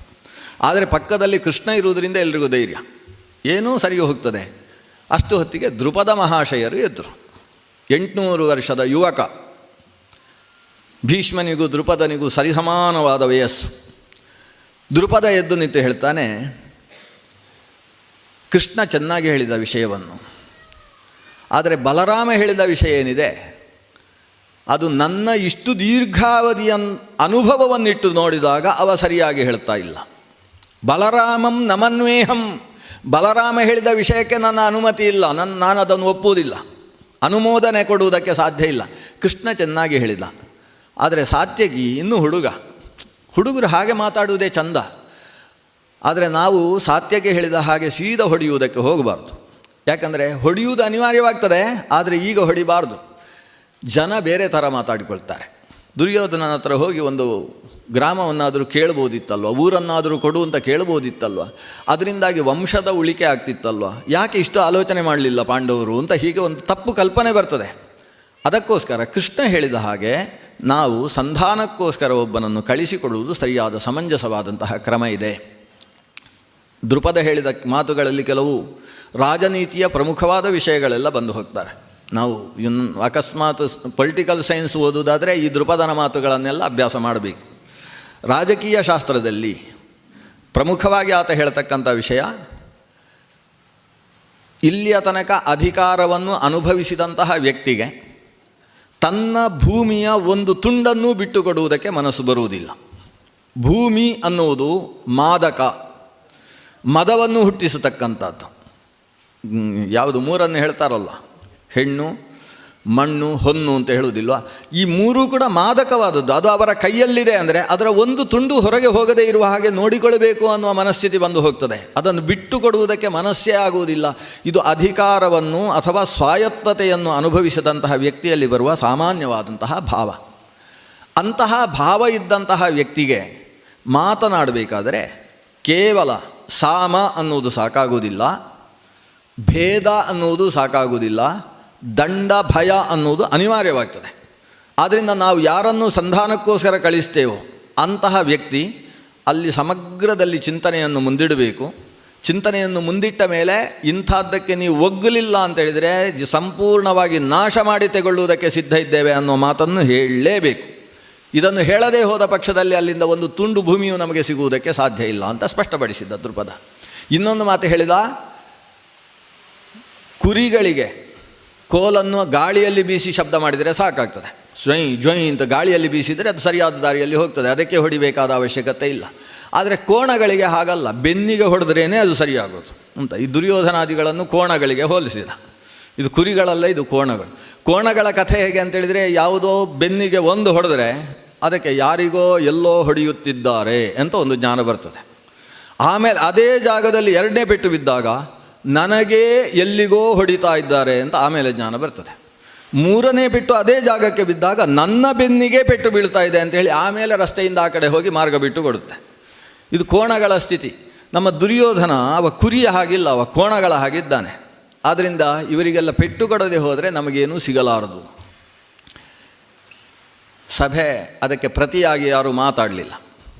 ಕೃಷ್ಣ ಕೊನೆಯ ಮಾತು ಅಧ್ಯಕ್ಷ ಭಾಷಣ ಮಾಡುವ ಹಾಗೆ ಮಾತಾಡ್ತಾನೆ. ಕೊನೆಗೆ ಆತ ಹೇಳ್ತಾನೆ, ಪಾಂಚಾಲ ರಾಜರು ಹೇಳಿದಂಥ ವಿಷಯದಲ್ಲಿ ಯಾರಿಗೂ ವಿಪ್ರತಿಪತ್ತಿ ಇಲ್ಲ ಅನ್ನೋದು ನನಗೆ ಸ್ಪಷ್ಟವಾಗಿದೆ. ಪ್ರತಿಯೊಬ್ಬರ ಮುಖ ನೋಡಿದಾಗಲೂ ಇದು ಸರಿ ಇದೆ ಅಂತ ಎಲ್ಲರೂ ಒಪ್ಪಿಕೊಳ್ತಾ ಇದ್ದೀರಿ. ಕೃಷ್ಣ ಹೇಳ್ತಾನೆ, ಅದು ನನ್ನ ಮಾತಲ್ಲ, ಪಾಂಚಾಲ ರಾಜರ ಮಾತು. ಕೃಷ್ಣ ಏನು ಹೇಳಿದ ಅದನ್ನೇ ಪಾಂಚಾಲ ರಾಜರು ಅನುಮತಿಸಿದ್ದು, ಆದರೆ ಪಾಂಚಾಲ ರಾಜ ಒಪ್ಪಿದಂತಹ ಮಾತು. ಆಮೇಲೆ ಪಾಂಚಾಲನನ್ನು ಕುರಿತು ಹೇಳ್ತಾನೆ, ದೃಪದ ಮಹಾಶಯ, ನಿನ್ನ ಮೇಲೆ ನಮಗೆಲ್ಲ ಭಕ್ತಿ ಶ್ರದ್ಧೆಗಳಿದ್ದಾವೆ. ನಮ್ಮೆಲ್ಲರ ಗುರುಸ್ಥಾನದಲ್ಲಿ ನೀನಿದ್ದಿ.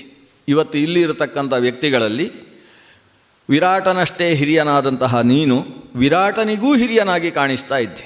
ಯಾಕಂದರೆ ಪಾಂಡವರ ಕಡೆಗೆ ಮೊದಲು ಹೆಣ್ಣು ಕೊಟ್ಟದ್ದು ನೀನು, ಪಾಂಡವರಿಗೆ ಆಮೇಲೆ ಹೆಣ್ಣು ಕೊಟ್ಟದ್ದು ವಿರಾಟ. ಪಾಂಡವರ ಮಗನಿಗೆ ಹೆಣ್ಣು ಕೊಟ್ಟವ ನೀನು, ಪಾಂಡವರಿಗೆ ಹೆಣ್ಣು ಕೊಟ್ಟವ. ಆದ್ದರಿಂದ ನೀನು ಅವನಿಗೂ ಗುರುಸ್ಥಾನದಲ್ಲಿ ಬರ್ತಿ.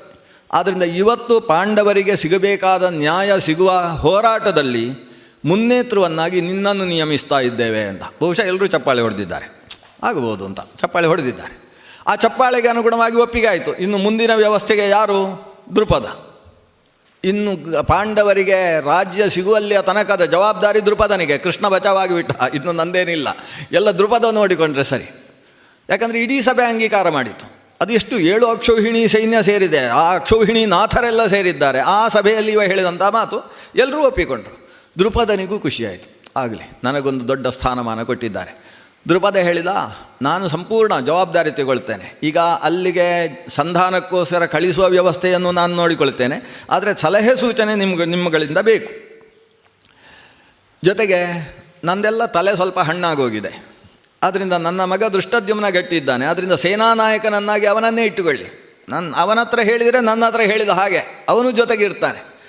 ನಾನು ವ್ಯವಸ್ಥೆಯನ್ನೆಲ್ಲ ಜವಾಬ್ದಾರಿಯನ್ನೆಲ್ಲ ತಗೊಳ್ತೇನೆ. ಈಗಿನ ವ್ಯವಸ್ಥೆಯ ಪ್ರಕಾರ ನಾವು ಮಾಡಬೇಕಾದದ್ದೇನು? ಮೊದಲು ಅಲ್ಲಿಗೆ ಒಬ್ಬ ಜ್ಞಾನಿಯನ್ನು, ಸಂಧಾನ ಮಾಡುವುದರಲ್ಲಿ ಕುಶಲನನ್ನು, ಒಬ್ಬ ದೂತ ಅಂತ ಅನಿಸಿಕೊಳ್ಬೇಕಾದ್ರೆ ಅವನಿಗೆ ಏನು 8 ಲಕ್ಷಣಗಳಿರಬೇಕು, ಅಂತಹ ಲಕ್ಷಣ ಸಂಪನ್ನತೆಯಿಂದ ಮೆರಗುವ ವ್ಯಕ್ತಿಯನ್ನು ನಾವಲ್ಲಿ ಕಳಿಸಿಕೊಡುವ ವ್ಯವಸ್ಥೆಯನ್ನು ಮಾಡಬೇಕಲ್ಲ. ನಮ್ಮ ಪುರೋಹಿತರನ್ನು ನಾನು ಕರ್ಕೊಂಡು ಬಂದಿದ್ದೇನೆ.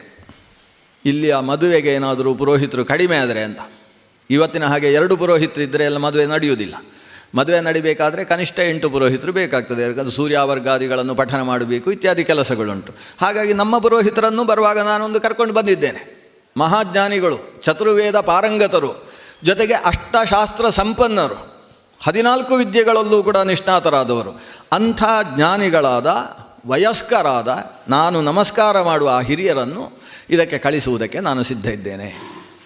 ಕೃಷ್ಣ ನಮ್ಮ ಊರಿನ ಒಂದು ಕರ್ತವ್ಯಕ್ಕೆ ಹೊರಡ್ತಾ ಇದ್ದೇನೆ ಅಂತ ಹೇಳಿ ಬಲರಾಮನನ್ನು ಕರ್ಕೊಂಡು ಹೊರಟ. ಯಾಕಂದರೆ ಇನ್ನು ವ್ಯವಸ್ಥೆ ಎಲ್ಲ ಆಯಿತು, ಏನೇನು ಆಗಬೇಕು ವ್ಯವಸ್ಥೆಗಳಾಗಿದ್ದಾವೆ. ಕೃಷ್ಣ ದ್ವಾರಕೆಯ ಕಡೆಗೆ ಹೊರಟಿದ್ದಾನೆ. ದೃಪದ ತನ್ನ ಪುರೋಹಿತರನ್ನು ಕರೀತಾನೆ. ವಿರಾಟನ ಸನ್ನಿಧಾನದಲ್ಲಿ ತನ್ನ ಪುರೋಹಿತರ ಹತ್ರ ಹೇಳ್ತಾನೆ, ತಮ್ಮ ಶ್ರೇಷ್ಠತೆ 8 ವಿಧವಾದ ಶ್ರೇಷ್ಠತೆ ನಿಮ್ಮಲ್ಲಿದೆ. 8 ವಿಧವಾದ ಶ್ರೇಷ್ಠತೆ ಅಂತೇಳಿದರೆ ಸಾಮಾನ್ಯ ಪ್ರಾಣಿಗಳಲ್ಲಿ ಯಾವುದು ಶ್ರೇಷ್ಠ? ಆ ಶ್ರೇಷ್ಠ ಪ್ರಾಣಿಗಳಲ್ಲಿ ಮನುಷ್ಯ ಹೇಗೆ ಶ್ರೇಷ್ಠ? ಮನುಷ್ಯನಲ್ಲೂ ಕೂಡ ವೇದಜ್ಞಾನಾದ ವ್ಯಕ್ತಿ ಹೇಗೆ ಶ್ರೇಷ್ಠ? ವೇದಜ್ಞನಿಗಿಂತಲೂ ಕೂಡ ವೇದಜ್ಞಾನವನ್ನು ಲೋಕದಲ್ಲಿ ಇನ್ನೊಬ್ಬರಿಗೆ ಉಪದೇಶಿಸುವ ವ್ಯಕ್ತಿ ಅವನು ಹೇಗೆ ಶ್ರೇಷ್ಠ? ಆ ಉಪದೇಶಕನಾದ ಗುರುಸ್ಥಾನಾಪನ್ನನಾದ ವ್ಯಕ್ತಿಗಿಂತಲೂ ಕೂಡ ಆಯುರ್ವೇದವನ್ನೂ ಬಲ್ಲವ ಶ್ರೇಷ್ಠ. ಇದೆಲ್ಲ ಇಲ್ಲೇ ಬರುವುದು.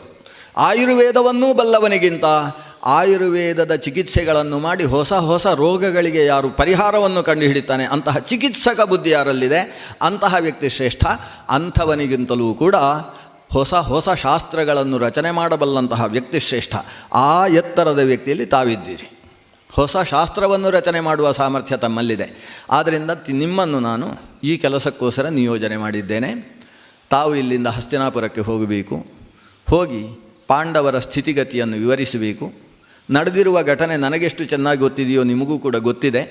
ಅಂತಹ ದುರ್ಯೋಧನ ಶಕುನಿ ಪ್ರಭೃತಿಗಳು ಏನು ಅನರ್ಥ ಮಾಡಿದ್ದಾರೆ ಅನ್ನುವುದನ್ನು ಕೂಡ ಸಭೆಯಲ್ಲಿ ಹೇಳಬೇಕು. ಹೇಳಿದ ಮೇಲೆ ಇವತ್ತು ರಾಜ್ಯದಲ್ಲಿ ಅರ್ಧವನ್ನು ಇವರಿಗೆ ಬಿಟ್ಟುಕೊಡುವಂಥದ್ದು ಎಷ್ಟು ಸಮಂಜಸ ಅನ್ನುವುದನ್ನು ಹೇಳುವಾಗ ಒಂದು ಮಾತನ್ನು ಸೇರಿಸಿ, ಏನಂದರೆ ಇವತ್ತು ದುರ್ಯೋಧನ ಅಥವಾ ಧೃತರಾಷ್ಟ್ರ ಅವರು ಹೇಳೋದು ಹಾಗೆ, ಧೃತರಾಷ್ಟ್ರ ಅನುಭವಿಸ್ತಾ ಇರತಕ್ಕಂತಹ ವಿಶಾಲವಾದ ಭೂಮಿ ಏನಿದೆ ಅದು ಹಿಂದೆ ರಾಜ ಪಾಂಡು ಇರುವಾಗ ಬಂದಂತಹ ಭೂಮಿ. ಪಾಂಡು ತನ್ನ ಶಕ್ತಿಯಿಂದಾಗಿ ಲೋಕದೆಲ್ಲ ಹೋರಾಡಿ ಜೈತ್ರ ಯಾತ್ರೆಯನ್ನು ಶಲ್ಯನ ಜೊತೆಗೆ ಕೈಗೊಂಡು ತಂದು ಕೊಟ್ಟಿರತಕ್ಕಂತಹ ಭೂಮಿ ಅದು. ಆದ್ದರಿಂದ ಆ ಭೂಮಿ ಈ ನಕುಲ ಸಹದೇವರ ತಾಯಿಯಾದಂತಹ ಮಾದ್ರಿ ದೇವಿ ಯಾರಿದ್ದಾಳೆ ಆ ಮಾದ್ರಿಗೆ ಸಂಬಂಧಪಟ್ಟ ಅಣ್ಣನಾದ ಶಲ್ಯ ಮತ್ತು ಈ ಪಾಂಡವರ ತಂದೆಯಾದ ಪಾಂಡುವಿಗೆ ಸಂಬಂಧಪಟ್ಟಂತಹ ಭೂಮಿ. ಅಷ್ಟೆಯೋ ಆ ಭೂಮಿಯಲ್ಲಿ ಬಂದ ಐಶ್ವರ್ಯದ ಸಮಗ್ರ ಧನಂಜಯತ್ವವನ್ನು ಪಡೆದವ ಅರ್ಜುನ ಮತ್ತು ಭೀಮ. ಅಲ್ಲಿ ಏನೇನು ರಾಜಸೂಯ ಮಹಾಯಾಗ ನಡೆಯುವ ಸಂದರ್ಭದಲ್ಲಿ ತಂದು ಹಾಕಿದ ಸಂಪತ್ತೇ ಇವತ್ತು ಅಲ್ಲಿರುವುದು. ಪಾಂಡು ಸಂಪಾದಿಸಿದ ರಾಜ್ಯ ವಿಸ್ತಾರಗೊಂಡದ್ದು ಪಾಂಡವರ ಕಾಲದಲ್ಲಿ. ಇಂದ್ರಪ್ರಸ್ಥಕ್ಕೆ ಸೇರಿದಂತಹ ಭೂಮಿ ಅದು. ಅಷ್ಟೂ ಭೂಮಿ ಇಂದ್ರಪ್ರಸ್ಥದಲ್ಲಿ ಕೃಷಿಯೋಗ್ಯವಲ್ಲದೇ ಇದ್ದಂತಹ ಕಾಂಡವಪ್ರಸ್ಥವಾಗಿದ್ದ ಆ ಭೂಮಿ ಅಲ್ಲಿದ್ದಂತಹ ದುಷ್ಟ ಸರ್ಪಗಳು, ದುಷ್ಟ ಪ್ರಾಣಿಗಳು, ದುಷ್ಟ ಪಿಶಾಚಿಗಳು, ರಕ್ಕಸರು ಅವರನ್ನೆಲ್ಲ ಬೆಂಕಿ ಕೊಟ್ಟು ಸುಟ್ಟು ಅದನ್ನು ಕೂಡ ಒಳ್ಳೆಯ ಕೃಷಿಯೋಗ್ಯವನ್ನಾಗಿಸಿರತಕ್ಕಂತಹ ಪಾಂಡವರು ಅವರಿಗೆ ಸಂಬಂಧಪಟ್ಟ ಭೂಮಿ. ಅವರ ಐಶ್ವರ್ಯ, ಅವರ ಭೂಮಿ ಅದನ್ನು ಇವತ್ತು ಅನುಭವಿಸ್ತಾ ಇದ್ದೀರಿ. ಅದರಲ್ಲಿ ಅರ್ಧದಷ್ಟಲ್ಲ, ಸಂಪೂರ್ಣವನ್ನು ಅವರಿಗೆ ಕೊಡಬೇಕಾದದ್ದು ನಿಮ್ಮ ಕರ್ತವ್ಯ. ಅಂಥಲ್ಲಿ ಅರ್ಧವನ್ನಾದರೂ ಕೊಡಿ ಅಂತ ಧರ್ಮರಾಜ ಕೇಳ್ತಾ ಇದ್ದಾನೆ ಅನ್ನುವುದನ್ನು ಹೇಳುವುದಕ್ಕೆ ದೃಪದ ರಾಜರು ನನ್ನನ್ನು ಕಳಿಸಿದ್ದಾರೆ ಅಂತ ಹೇಳು. ಇದು ಕೃಷ್ಣ ಹೇಳಿಕೊಟ್ಟದ್ದು. ಅವ ಹೊರಡುವಾಗ ಹೇಳಿದ್ದ, ಪಾಂಡವರು ಕಳಿಸಿದ್ದಾರೆ ಅಂತ ಹೇಳಬೇಡಿ, ದೃಪದ ಮಹಾರಾಜ ಕಳಿಸಿದ್ದಾನೆ ಅಂತ ಹೇಳಬೇಕು. ಯಾಕಂದರೆ ಧೃತರಾಷ್ಟ್ರನಿಗೆ ದೃಪದನ ಮೇಲೆ ಪ್ರೀತಿ ಇದೆ ಅಂತ. ಇದು ನಮಗಿಲ್ಲಿ ತನಗೆ ಗೊತ್ತಿರಲಿಲ್ಲ, ಕೃಷ್ಣ ಹೇಳಿದ ಮೇಲೆ ಗೊತ್ತಾದದ್ದು. ವಸ್ತುತಃ ಪಾಂಚಾಲ ದೇಶಕ್ಕೂ ಕುರುದೇಶಕ್ಕೂ ಯಾವುದೋ ಒಂದು ಹಗೆತನ ಹಿಂದಿನಿಂದ ಇತ್ತು. ಪಾಂಚಾಲ ದೇಶದ ಕುವರಿಯನ್ನು ಪಾಂಡವರು ಗ್ರಹಣ ಮಾಡಿದ ಮೇಲೆ ಸ್ವಲ್ಪ ಹತ್ತಿರಕ್ಕೆ ಬಂದಿತ್ತು. ಇವರು ಕಾಡಿಗೆ ಹೋದ ಮೇಲೆ ಮತ್ತೆ ಅದೇ ಹಗೆತನ ಮುಂದುವರಿಯಿತು. ಆದರೂ ದೃಪದನ ವ್ಯಕ್ತಿತ್ವದ ಮೇಲೆ ಧೃತರಾಷ್ಟ್ರನಿಗೆ ಒಂದು ವಿಶೇಷವಾದ ಪ್ರೀತಿ ಇದೆ.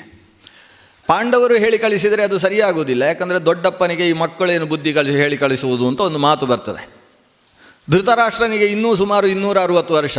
260 ವರ್ಷದ ಧೃತರಾಷ್ಟ್ರನಿಗೆ 800 ವರ್ಷದ ದೃಪದ ಹೇಳಿ ಕಳಿಸಿದರೆ ಅದಕ್ಕೊಂದು ಅರ್ಥ ಇದೆ. ಆ ದೃಷ್ಟಿಯಿಂದ ದೃಪದನ ಹೆಸರಿನಲ್ಲಿ ಈ ದೃಪದ ಪುರೋಹಿತರು ಉಪಪ್ಲಾವ್ಯ ನಗರದಿಂದ ಹೊರಟು ತಾವು ಹಸ್ತಿನಾಪುರದ ಕಡೆಗೆ ಸಾಗಿ ಬರ್ತಾ ಇದ್ದಾರೆ.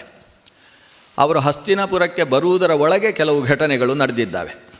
ಆ ಘಟನೆಯಲ್ಲಿ ಪ್ರಧಾನವಾದ ಘಟನೆ ಅಂದರೆ ಅರ್ಜುನ ದ್ವಾರಕೆಗೆ ಹೋದ. ತಮ್ಮ ಬೇರೆ ಬೇರೆ ದೂತರುಗಳನ್ನು ಗೆಳೆಯರಾದಂತಹ ರಾಜರ ಕಡೆಗೆ ಕಳಿಸಿದ್ದಾರೆ ಸಹಾಯವನ್ನು ಯಾಚಿಸಿಕೊಂಡು. ದುರ್ಯೋಧನನ ಕಡೆಯಿಂದಲೂ ಕೂಡ ಯುದ್ಧ ಆಗುವುದು ನಿಶ್ಚಯ ಅಂತ ತೀರ್ಮಾನ ಇರುವುದರಿಂದ ತನಗೆ ಸಹಾಯ ಕೊಡಿ ಅಂತ ಅವನೂ ಬೇರೆ ಬೇರೆ ಕಡೆಗೆ ದೂತರುಗಳನ್ನು ಅಟ್ಟಿದ್ದಾನೆ. ಅಂತಲ್ಲಿ ದ್ವಾರಕೆಗೆ ಹೋಗಿ ಕೃಷ್ಣನ ಹತ್ರ ಸಹಾಯ ಕೇಳುವಂಥ ಒಂದು ವ್ಯವಸ್ಥೆ. ಅದಕ್ಕೋಸ್ಕರ ದುರ್ಯೋಧನನಿಗೆ ಕೃಷ್ಣ ವೇಗವಾಗಿ ಚಲಿಸುವ ಕುದುರೆಗಳ ಮೂಲಕ ತಾನು ದ್ವಾರಕೆಗೆ ಹೋದ ವಿಷಯವನ್ನು ಗೂಢಚಾರರು ದುರ್ಯೋಧನನಿಗೆ ತಿಳಿಸಿದರು. ದುರ್ಯೋಧನ ಆ ಕೂಡಲೇ ಹೊರಟಂತೆ. ಒಂದು ರಥ ಮತ್ತು 12 ಜನ ಅಂಗರಕ್ಷಕರ ಜೊತೆಗೆ ದುರ್ಯೋಧನ ದ್ವಾರಕೆಗೆ ಹೋದ. ದುರ್ಯೋಧನ ದ್ವಾರಕೆಗೆ ಹೋಗಿ ಕೃಷ್ಣನ ಸನಿಹದಲ್ಲಿ ಇರುವ ಹೊತ್ತಿಗೆ ಅರ್ಜುನನೂ ಕೂಡ ಸಮಕಾಲದಲ್ಲಿ ಅಲ್ಲಿ ಪ್ರವೇಶ ಮಾಡಿದ. ಬೇರೆ ಬೇರೆ ಕಡೆಗೆ ಸಹಾಯ ಕೇಳುವುದಕ್ಕೆ ದೂತರನ್ನು ಕಳಿಸುವುದು, ಆದರೆ ಕೃಷ್ಣನಲ್ಲಿ ಹೋಗಿಯೇ ಕೇಳಬೇಕು ಅಂತ ಅರ್ಜುನನಿಗೆ ಅಂತಹ ಭಕ್ತಿ. ದುರ್ಯೋಧನನಿಗೆ ಒಂದೇನಾದರೂ ಕುತಂತ್ರ ಮಾಡಿ ಅಪಹರಿಸಬೇಕು, ನಾನೇ ಹೋಗದೆ ಹೋದರೆ ಆ ಕೃಷ್ಣನದ್ದೇನೂ ಸಹಾಯ ಸಿಗುವುದಿಲ್ಲ ಅಂತ ಗೊತ್ತಿದೆ. ನಾನೇ ಹೋದರೆ ನನ್ನ ಮಾತಿನ ಚಾತುರ್ಯ ಅಂದರೆ ಅಂಥದ್ದು, ನಾನು ಎಂಥವರನ್ನು ಕೂಡ ಮರಳು ಮಾಡಬಲ್ಲೆ, ಆ ಮಾಧವನನ್ನೂ ಮರಳು ಮಾಡಬಲ್ಲೆ ಅಂತ ತೀರ್ಮಾನ ಮಾಡಿಕೊಂಡು ಇವ ಅಲ್ಲಿಗೆ ಹೋಗಿದ್ದಾನೆ. ಅರ್ಜುನ ಬರೋ ಹೊತ್ತಿಗೆ ಹೊರಗೆ ಕುದುರೆ ಇದೆ, ರಥ ಇದೆ. ನಮ್ಮ ಆ ರಥದ ಕೇತನದಲ್ಲಿ ನೋಡಿದರೆ ಸರ್ಪಕೇತನ. ಓ, ನನ್ನ ದೊಡ್ಡಣ್ಣ ಬಂದಿದ್ದಾನೆ ಅಂತ ತೀರ್ಮಾನ ಆಯಿತು ಅರ್ಜುನನಿಗೆ. ಸೀದಾ ಒಳಗೆ ಹೋಗುವ ಅಂದರೆ ಪ್ರತಿಹಾರಿ ಹೇಳಿದ, ನಮ್ಮ ದೇವರು ಮಲ್ಕೊಂಡಿದ್ದಾರೆ. ಹೌದಾ, ದುರ್ಯೋಧನ ಬಂದಲ್ಲ? ಅಲ್ಲ, ನೀವೆಲ್ಲ ಬಂದವರನ್ನೆಲ್ಲ ಒಳಗೆ ಕಳಿಸಿ ಅಂತ ಬೇರೆ ಹೇಳಿದ್ದಾರೆ, ಮಲ್ಕೊಂಡವರು ಒಳಗೆ ಕಳಿಸಿ ಅಂತ ಹೇಳಿದ್ದಾರೆ. ಅರ್ಜುನನಿಗೆ ಖುಷಿ ಆಯಿತು. ಎಷ್ಟು ನಮ್ಮ ಮೇಲೆ ಪ್ರೀತಿ, ನಿದ್ದೆ ಮಾಡುವಾಗಲೂ ಕೂಡ ತೊಂದರೆ ಇಲ್ಲ, ಹೊರಗೆ ಕಾಯಬಾರ್ದು. ದುರ್ಯೋಧನನ ಒಳಗೆ ಬಂದು ನೋಡಿದರೆ ಮಲಗಿರುವ ಶ್ರೀಕೃಷ್ಣನ ತಲೆಯ ಹತ್ತಿರದಲ್ಲಿ ದುರ್ಯೋಧನ ಉಚ್ಚ ಸಿಂಹಾಸನದಲ್ಲಿ ಉಪವಿಷ್ಟನಾಗಿದ್ದಾನೆ. ದುರ್ಯೋಧನನನ್ನು ಅರ್ಜುನ ನೋಡಿದ. ಅವನೇನು ನಮಸ್ಕಾರ ಹೇಳಲಿಲ್ಲ, ಇವನು ನಮಸ್ಕಾರ ಮಾಡಲಿಲ್ಲ. ಯಾಕಂದರೆ ದೇವರು ಇರುವಾಗ ಇನ್ನೊಬ್ಬರಿಗೆ ನಮಸ್ಕಾರ ಮಾಡಬಾರ್ದು, ಇದೊಂದು ವಿಧಾನ. ಇವನು ಅರ್ಜುನನಿಗೆ ದುರ್ಯೋಧನನಿಗೆ ನಮಸ್ಕಾರ ಮಾಡಬಾರ್ದು ಅಂತ ಮನಸ್ಸಲ್ಲೇನೂ ಇಲ್ಲ. ನಾವು ದೇವಸ್ಥಾನದ ಒಳಗೆ ತಂದೆಯೇ ಕಂಡರೂ ದೇವರ ಮುಂದೆ ಅಪ್ಪನಿಗೆ ನಮಸ್ಕಾರ ಮಾಡುವುದಕ್ಕೆ ಅವಕಾಶ ಇಲ್ಲ. ಅಪ್ಪನಿಗೆ ನಮಸ್ಕಾರ ಮಾಡುವುದಕ್ಕೆ ಈ ಬದಿಗೆ ಬರಬೇಕು, ದೇವರು ಕಾಣದೇ ಇರುವ ಜಾಗಕ್ಕೆ ಬಂದು ನಮಸ್ಕಾರ ಮಾಡಬೇಕಲ್ವಾ. ಹಾಗೆ ಇಲ್ಲಿ ದೇವರು ಮಲ್ಕೊಂಡಿದ್ದಾರೆ. ಅರ್ಜುನ ಪಾದ ಸನಿಹದಲ್ಲಿ ನಿಂತುಕೊಂಡು ಕೈ ಮುಗಿದುಕೊಂಡು ನಿಂತ ಅಂತ ಮಹಾಭಾರತ ಹೇಳ್ತದೆ. ಒಬ್ಬ ಕೂತಿದ್ದಾನೆ ತಲೆಯ ಹತ್ತಿರ, ದೊಡ್ಡ ಕಿರೀಟವನ್ನು ಧರಿಸಿದ್ದಾನೆ. ಅರ್ಜುನ ಕಿರೀಟವನ್ನು ಹೊರಗೆ ತೆಗೆದಿಟ್ಟು ಪಾದರಕ್ಷೆಯನ್ನು ಅದಕ್ಕಿಂತ ಹೊರಗೆ ಇಟ್ಟು ಕೈಕಾಲು ತೊಳೆಕೊಂಡು ಕೃಷ್ಣನ ಪಾದದ ಸನಿಹದಲ್ಲಿ ಕೈ ಮುಗಿದುಕೊಂಡು ತಲೆ ತಗ್ಗಿಸಿ ನಿಂತಿದ್ದಾನೆ. ಇಬ್ಬರೂ ನಿಲ್ಲುವಂತಹ ಸ್ವರೂಪ ಸರಿಯಾದಾಗ ದೇವರಿಗೆ ಎಚ್ಚರ ಆಗ್ತದೆ. ಈ ಚಾತುರ್ಮಾಸ್ಯದಲ್ಲೂ ದೇವರು ಎಚ್ಚೆತ್ತು ಸೀದಾ ಹೀಗೆ ಎದುರುಗಡೆ ನೋಡ್ತಾನೆ. ಭಾವಂದಿರು ಬಂದಿದ್ದೀರಿ, ಎಷ್ಟೊತ್ತಿಗೆ ಬಂದಿರಿ? ನಾನು ಮಲ್ಕೊಂಡು ಬಿಟ್ಟಿದ್ದೇನೋ, ಎಚ್ಚರವೇ ಆಗಲಿಲ್ಲ ನನಗೆ, ನೀವು ಎಬ್ಬಿಸಬಾರ್ದಿತ್ತು ಅಂತ ಭಾವನ ಹತ್ರ ಶುರು ಮಾಡಿದ ಮಾತು. ಹಿಂದುಗಡೆಯಿಂದ ಕೆಮ್ಮುವ ಧ್ವನಿ ಕೇಳಿಸಿತು. ಕೆಮ್ಮು ಬರದೇ ಹೋದರೂ ಕೆಲವರು ಕೆಮ್ಮುವ ಕೆಲಸ ಮಾಡ್ತಾರೆ. ನಾನು ಬಂದಿದ್ದೇನೆ ಅಂತ ಗೊತ್ತಾಗುವುದಕ್ಕೋಸ್ಕರ ಕೆಮ್ಮುವ ಕ್ರಮ. ಓ, ದೊಡ್ಡ ಭಾವಂದಿರು ಅಂತ ಆ ಕಡೆ ಮುಖ ಮಾಡಿದ. ಎದ್ದು ನಿಂತು ಬಂದು ದುರ್ಯೋಧನನ ಕೈ ಹಿಡ್ಕೊಂಡು, ನಿದ್ದೆ ಸ್ವಲ್ಪ ಜಾಸ್ತಿ ಆಯಿತು ಅಂತ ತನ್ನನ್ನು ತಾನು ಅವನ ಮುಂದೆ ಅವನಿಗೆ ಸಮಾಧಾನ ಮಾಡಿದ. ಇಬ್ಬರೂ ನಗುಮುಖದಿಂದ ಕೃಷ್ಣನ ಮುಂದೆ ಇದ್ದಾರೆ. ಕೃಷ್ಣ ಹೇಳ್ತಾನೆ, ಏನು ದುರ್ಯೋಧನ ಭಾವಂದಿರು ಬಂದದ್ದು ಎಷ್ಟು ಸಮಯವಾಯಿತೋ ಏನೋ, ಇವತ್ತು ಬಂದಿದ್ದೀರಿ, ಏನು ಅಂಥ ವಿಶೇಷ? ದುರ್ಯೋಧನ ಹೇಳ್ತಾನೆ, ನಮ್ಮ ಯುದ್ಧ ತೀರ್ಮಾನ ಆಗಿದೆ. ಅರ್ಜುನನಿಗೆ ಸ್ವಲ್ಪ ಶಾಕ್ ಆಗಲಿ ಅಂತ ಅವ ಹೇಳು. ನಮ್ಮ ಯುದ್ಧ ತೀರ್ಮಾನ ಆಗಿದೆ, ಇದರಲ್ಲಿ ಸಹಾಯ ನಮಗೆ ಸಲ್ಲಬೇಕು. ನಿಮಗೆ ಅರ್ಜುನ ಹೇಗೆ ಸಂಬಂಧಿಯೋ ನಾನು ಹಾಗೆ ಸಂಬಂಧಿ ಅಲ್ವಾ? ಅವನು ಭಾವ ಆಗಬೇಕು, ನಾನು ಭಾವ ಆಗಬೇಕು, ಸಂಬಂಧ ಸಮಾನ. ಆದ್ದರಿಂದ ನಮಗೆ ನಿನ್ನಿಂದ ಸಹಾಯ ಆಗಬೇಕು. ನಮಗೂ ಅಲ್ಲ, ನಮಗೆ ನಿನ್ನಿಂದ ಯುದ್ಧದಲ್ಲಿ ಸಹಾಯ ಆಗಬೇಕು. ಕೃಷ್ಣ ಜೋರಾಗಿ ನಕ್ಕ. ಅವಶ್ಯ ಅಂತ ಹೇಳಿದ. ರಾಜಕಾರಣದಲ್ಲಿ ಹೇಗಿರಬೇಕು, ಎಲ್ಲಿ ಭರವಸೆ ಕೊಡಬೇಕು, ಎಲ್ಲಿ ತೀರ್ಮಾನ ಹೇಳಬೇಕು, ಅದರಲ್ಲಿ ಶ್ರೀಕೃಷ್ಣನನ್ನು ನೋಡಿ ಎಲ್ಲರೂ ಕರಿಬೇಕು. ಮಾತು ಹೇಗಿರಬೇಕು ರಾಜಕೀಯದಲ್ಲಿ ಅನ್ನೋದು ಕೃಷ್ಣನನ್ನು ನೋಡಿಯೇ ಕಲ್ತದ್ದು ಎಲ್ಲರೂ ಕೂಡ. ಕೃಷ್ಣ ಭಾಳ ಒಳ್ಳೆಯದು, ನೀವು ಹೇಳಿದ್ದು ಸತ್ಯ ಇದೆ, ಆದರೆ ನನ್ನ ಕೆಲವು ಮಾತುಗಳನ್ನು ಕೇಳಬೇಕು. ನಾನು ಮಲ್ಕೊಂಡಿದ್ದೆ, ಇದು ಕಾಟಾಚಾರದ ನಿದ್ರೆ ಅಲ್ಲ, ನಿಜವಾಗಿ ನಿದ್ರೆ. ಮಧ್ಯಾಹ್ನದ ಹೊತ್ತು ಸ್ವಲ್ಪ ಗೃಹಸ್ಥನಿಗೆ ಮಲ್ಕೊಳ್ಳುವುದಕ್ಕೆ ಅವಕಾಶ ಕೊಟ್ಟಿದ್ದಾರೆ ಧರ್ಮಶಾಸ್ತ್ರದಲ್ಲಿ. ಹಾಗೆ ಮಲ್ಕೊಳ್ಳುವುದಕ್ಕೆ ಮಾತ್ರ ಅವಕಾಶ ಕೊಟ್ಟದ್ದು, ನಿದ್ದೆ ಮಾಡುವುದಕ್ಕಲ್ಲ. ನನಗೆ ಯಾಕೋ ನಿದ್ದೆ ಹತ್ತಿದ್ದು, ನಾನು ಮಾಡಿದ್ದಲ್ಲ, ನಿದ್ದೆ ಹತ್ತಿದೆ. ಈಗ ಎದ್ದಿದ್ದೇನೆ. ಎದ್ದು ನೀವಿಬ್ಬರೂ ನನ್ನ ಸಂಬಂಧಿಗಳು, ಇದರಲ್ಲಿ ಯಾವ ರೀತಿಯ ತಾರತಮ್ಯವೂ ಇಲ್ಲ. ನನಗೆ ಅರ್ಜುನ ಹೇಗೋ ಹಾಗೆ ದುರ್ಯೋಧನ. ಅರ್ಜುನನಿಗೆ ಎರಡನೇ ಸಂಬಂಧ ಹೇಗಾಯಿತು ಅಂದರೆ, ನನ್ನ ತಂಗಿಯನ್ನು ಅರ್ಜುನನಿಗೆ ಕೊಟ್ಟದ್ದು. ಆಗ ದುರ್ಯೋಧನ ಹೇಳಿದ, ಕೊಟ್ಟದ್ದಲ್ಲ ಎಳ್ಕೊಂಡು ಹೋದದ್ದು ಅಂತ. ದುರ್ಯೋಧನ ಬೇರೆ ಸೇರಿಸ್ತಾನೆ. ಕೃಷ್ಣ ನಗ್ತಾನೆ, ನಾವೆಲ್ಲ ಹಾಗೆ ಮದುವೆ ಆದದ್ದು ಅಂತ, ನಮ್ಮಲ್ಲಿ ಸಂಪ್ರದಾಯವೇ ಹಾಗೆ ಅಂತ ಕೃಷ್ಣನಿಗೆ ಸ್ಪಷ್ಟ ಇದೆ. ಕೃಷ್ಣನಕ್ಕ, ಆ ಜೊತೆಗೆ ಹೇಳ್ತಾನೆ ಕೃಷ್ಣ, ನನ್ನ ತಂಗಿಯನ್ನು ಅರ್ಜುನನಿಗೆ ಕೊಟ್ಟರೆ ಈ ಕಡೆ ದುರ್ಯೋಧನನ ಮಗಳನ್ನು ನನ್ನ ಮಗನಿಗೆ ತಂದದ್ದಿದೆ. ಮಗನಾದ ಸಾಂಬನಿಗೆ ದುರ್ಯೋಧನನ ಮಗಳಾದ ಲಕ್ಷಣೆಯ ಜೊತೆಗೆ ಮದುವೆಯಾಗಿದೆ. ಹಾಗಾಗಿ ಆ ಕಡೆಯಿಂದಲೂ ಈ ಕಡೆಯಿಂದಲೂ ಸಂಬಂಧ ಸಮಾನ. ಆದ್ದರಿಂದ ಇಬ್ಬರೂ ಭಾವಂದಿರು ಅನ್ನುವ ಸ್ಥಾನ ಇಬ್ಬರಲ್ಲೂ ಸಮಾನ ಇದೆ. ದುರ್ಯೋಧನನಿಗೆ ಇನ್ನೊಂದು ಸಂಬಂಧವೂ ಸೇರಿಕೊಂಡಿದೆ, ಮಾವನ ಸ್ಥಾನವೂ ಬರ್ತದೆ, ಅದು ಬೇರೆ ಪ್ರಶ್ನೆ. ಆದರೆ ಈಗಿನ ಸ್ಥಿತಿಯಲ್ಲಿ ಸಂಬಂಧ ಸಮಾನವಾದರೂ ನಾನು ಎದ್ದ ಕೂಡಲೇ ಮೊದಲು ನೋಡಿದ್ದು ಅರ್ಜುನನನ್ನಲ್ವಾ? ಕೃಷ್ಣನಲ್ಲಿ ಎಲ್ಲಕ್ಕೂ ವ್ಯವಸ್ಥೆ ಇದೆ. ನಾನು ಮೊದಲು ನೋಡಿದ್ದವನನ್ನು, ಆಮೇಲೆ ನೋಡಿದ್ದು ಈ ಭಾವನನ್ನು. ಆಗ ದುರ್ಯೋಧನ ಹೇಳ್ತಾನೆ, ಮೊದಲು ಬಂದದ್ದು ನಾನು. ಯಾರು ಮೊದಲು ಬಂದಿದ್ದಾರೋ ಅವರಿಗೆ ಮೊದಲ ಕೊಡುಗೆ, ಆಮೇಲೆ ಬಂದವರಿಗೆ ಆಮೇಲೆ ಅನ್ನುವ ನ್ಯಾಯವನ್ನು ಸಜ್ಜನರು ಯಾವತ್ತೂ ಅನುಸರಿಸ್ತಾರೆ. ಲೋಕದ ಸಜ್ಜನ ಶ್ರೇಷ್ಠರಲ್ಲಿ ನೀನೇ ಸರ್ವೋತ್ಕೃಷ್ಟ ಸಜ್ಜನ ಅಂತ ಲೋಕದವರು ನಿನ್ನನ್ನು ಕೊಂಡಾಡ್ತಾರೆ. ಆದ್ದರಿಂದ ನನ್ನ ಮಾತು, ನಾನು ಬಂದದ್ದು, ಇದನ್ನೆಲ್ಲ ಸಜ್ಜನಿಕೆಯಿಂದ ಉಳಿಸಿಕೊಳ್ಳುವ ಜವಾಬ್ದಾರಿ ನಿನ್ನದು ಅಂತ ಇವನು ಮಾತಿನಲ್ಲಿ ಕಟ್ಟಿ ಹಾಕುವ ಕೆಲಸ ಮಾಡ್ತಾನೆ, ಸ್ವತಃ ವೇದವ್ಯಾಸರ ಮಾತಿನಲ್ಲಿ. ಕೃಷ್ಣ ಹೇಳಿದ, ಹೌದು, ಮೊದಲು ಬಂದವರಿಗೆ ಕೊಡಬೇಕು, ಮೊದಲು ನೋಡಿದವರಿಗೂ ಕೊಡಬೇಕು. ನಾನು ಯಾರಿಗೂ ಮೋಸ ಮಾಡುವುದಿಲ್ಲ. ನನ್ನಲ್ಲಿದ್ದದ್ದನ್ನು 2 ಪಾಲು ಮಾಡ್ತೇನೆ. ಪಾಲು ಮಾಡಿದಾಗ ಈ ಪಾಲಲ್ಲಿ ಯಾರಿಗೆ ಬೇಕು ಅಂತ ಹೇಳುವುದಕ್ಕೆ ಮತ್ತೆ ನಾಣ್ಯ ಚಿಮ್ಮಿಸಿ ಹೀಗೆ ನೋಡಿ ಯಾವುದು ಅಂತ ನೋಡುವ ಆ ಕೆಲಸ ಬೇಡ. ಮತ್ತು ಇಷ್ಟರಲ್ಲೇ ವ್ಯವಸ್ಥೆ ಮಾಡುವ. ಚಿಕ್ಕವರು ಮೊದಲು ಕೇಳಬೇಕು. ನಾನು ಮೊದಲು ನೋಡಿದ್ದು ಅವನನ್ನಲ್ವ, ದೊಡ್ಡವರಿಗೆ ಆಮೇಲೆ ಕೊಡುವುದು, ಮೊದಲು ಚಿಕ್ಕವರಿಗೆ. ಚಿಕ್ಕವರಾದಂತಹ ಅರ್ಜುನನಿಗೆ ಮೊದಲ ಅವಕಾಶ. ನಾನು ಮಾಡುವ ವಿಭಾಗ ಏನು? ಒಂದು ಕಡೆಗೆ ಶಸ್ತ್ರತ್ಯಾಗ ಮಾಡಿದ ನ್ಯಸ್ತ ಶಸ್ತ್ರ, ಜೊತೆಗೆ ಅಯುಧ್ಯಮಾನ ಅಯಂ ಮಾಧವ, ಯುದ್ಧದಲ್ಲಿ ತೊಡಗಲಾಗದ ಈ ಮಾಧವ, ಶಸ್ತ್ರವನ್ನು ಯಾವತ್ತೂ ಹಿಡಿಯದೇ ಇದ್ದವ ಒಂದು ಕಡೆಗೆ ಇರ್ತಾನೆ. ನಂದು ಅರ್ಬುದ ಸಂಖ್ಯೆಯ ದೊಡ್ಡ ಸೇನೆ ಇದೆ, ನಾರಾಯಣ ಸೇನೆ ಅಂತ ಅದಕ್ಕೆ ಹೆಸರು. ಆ ಸೇನೆಗೆ ನಾರಾಯಣ ಇತಿ ಖ್ಯಾತಾ, ನಾರಾಯಣ ಅಂತ ಅದಕ್ಕೆ ನಾರಾಯಣ ಅಂತ ಹೆಸರು ಇರತಕ್ಕಂತಹ ದೊಡ್ಡ ಸೇನೆ. ಸೇನಾ ಶಬ್ದ ಸ್ತ್ರೀಲಿಂಗ ಇರುವುದರಿಂದ ನಾರಾಯಣೀ ಸೇನೆ ಅಂತ ನಾವು ಹೇಳ್ತೇವೆ. ಮಹಾಭಾರತ ಹಾಗೆ ಹೇಳುವುದಿಲ್ಲ. ನಾರಾಯಣ ಅಂತ ಹೆಸರುಳ್ಳಂತಹ ನನ್ನ ದೊಡ್ಡ ಸೇನೆ ಇದೆ. ನಾರಾಯಣ ಅಂತ ಹೆಸರುಳ್ಳ ನಾನೊಬ್ಬ ಇನ್ನೊಂದು ಕಡೆಗೆ ಇದ್ದೇನೆ. ನಾರಾಯಣರು ಬೇಕು, ನಾರಾಯಣ ಬೇಕು. ಆ ನಾರಾಯಣರಲ್ಲಿ ಎಷ್ಟು ಜನ ಇದ್ದಾರೆ? ಅರ್ಬುದ ಸಂಖ್ಯೆಯ ಗೋಪರು, ಗೋಪಿಕಾ ಸ್ತ್ರೀಯರಲ್ಲಿ ಆವಿರ್ಭವಿಸಿದಂತಹ ಮಕ್ಕಳದು.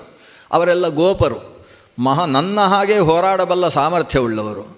ಬೇರೆ ಬೇರೆ ಥರದ ಶಸ್ತ್ರಗಳನ್ನು ಧಾರಣೆ ಮಾಡಿ ಅದನ್ನು ಹೇಗೆ ಪ್ರಯೋಗಿಸಬೇಕು ಅನ್ನುವುದನ್ನು ನನ್ನ ಮೂಲಕವೇ ಅಭ್ಯಾಸ ಮಾಡಿರತಕ್ಕಂಥವರು, ಮಹಾಪರಾಕ್ರಮಿಗಳು. ಅವರು ಅರ್ಬುದ ಸಂಖ್ಯೆಯಲ್ಲಿದ್ದಾರೆ. ಅರ್ಬುದ ಅಂತ ಹೇಳಿದರೆ 1 ಅಂತ ಬರೆದು 8 0 ಹಾಕಿದರೆ ಅದಕ್ಕೆ ಅರ್ಬುದ ಅಂತ ಹೆಸರು. ದಶ ಶತಂ ಸಹಸ್ರಂ ಅಯುತಂ ಪ್ರಯುತಂ ನಿಯುತಂ ತಥಾ ಕೋಟಿ ಅರ್ಬುದ ಪದ್ಮಾದಿ ಅಂತ ಒಂದೊಂದು 0 ಸೇರಿಸಿದಾಗ ಅದಕ್ಕೆ ಹೆಸರು ಬೇರೆ ಬೇರೆ ಆಗ್ತದೆ.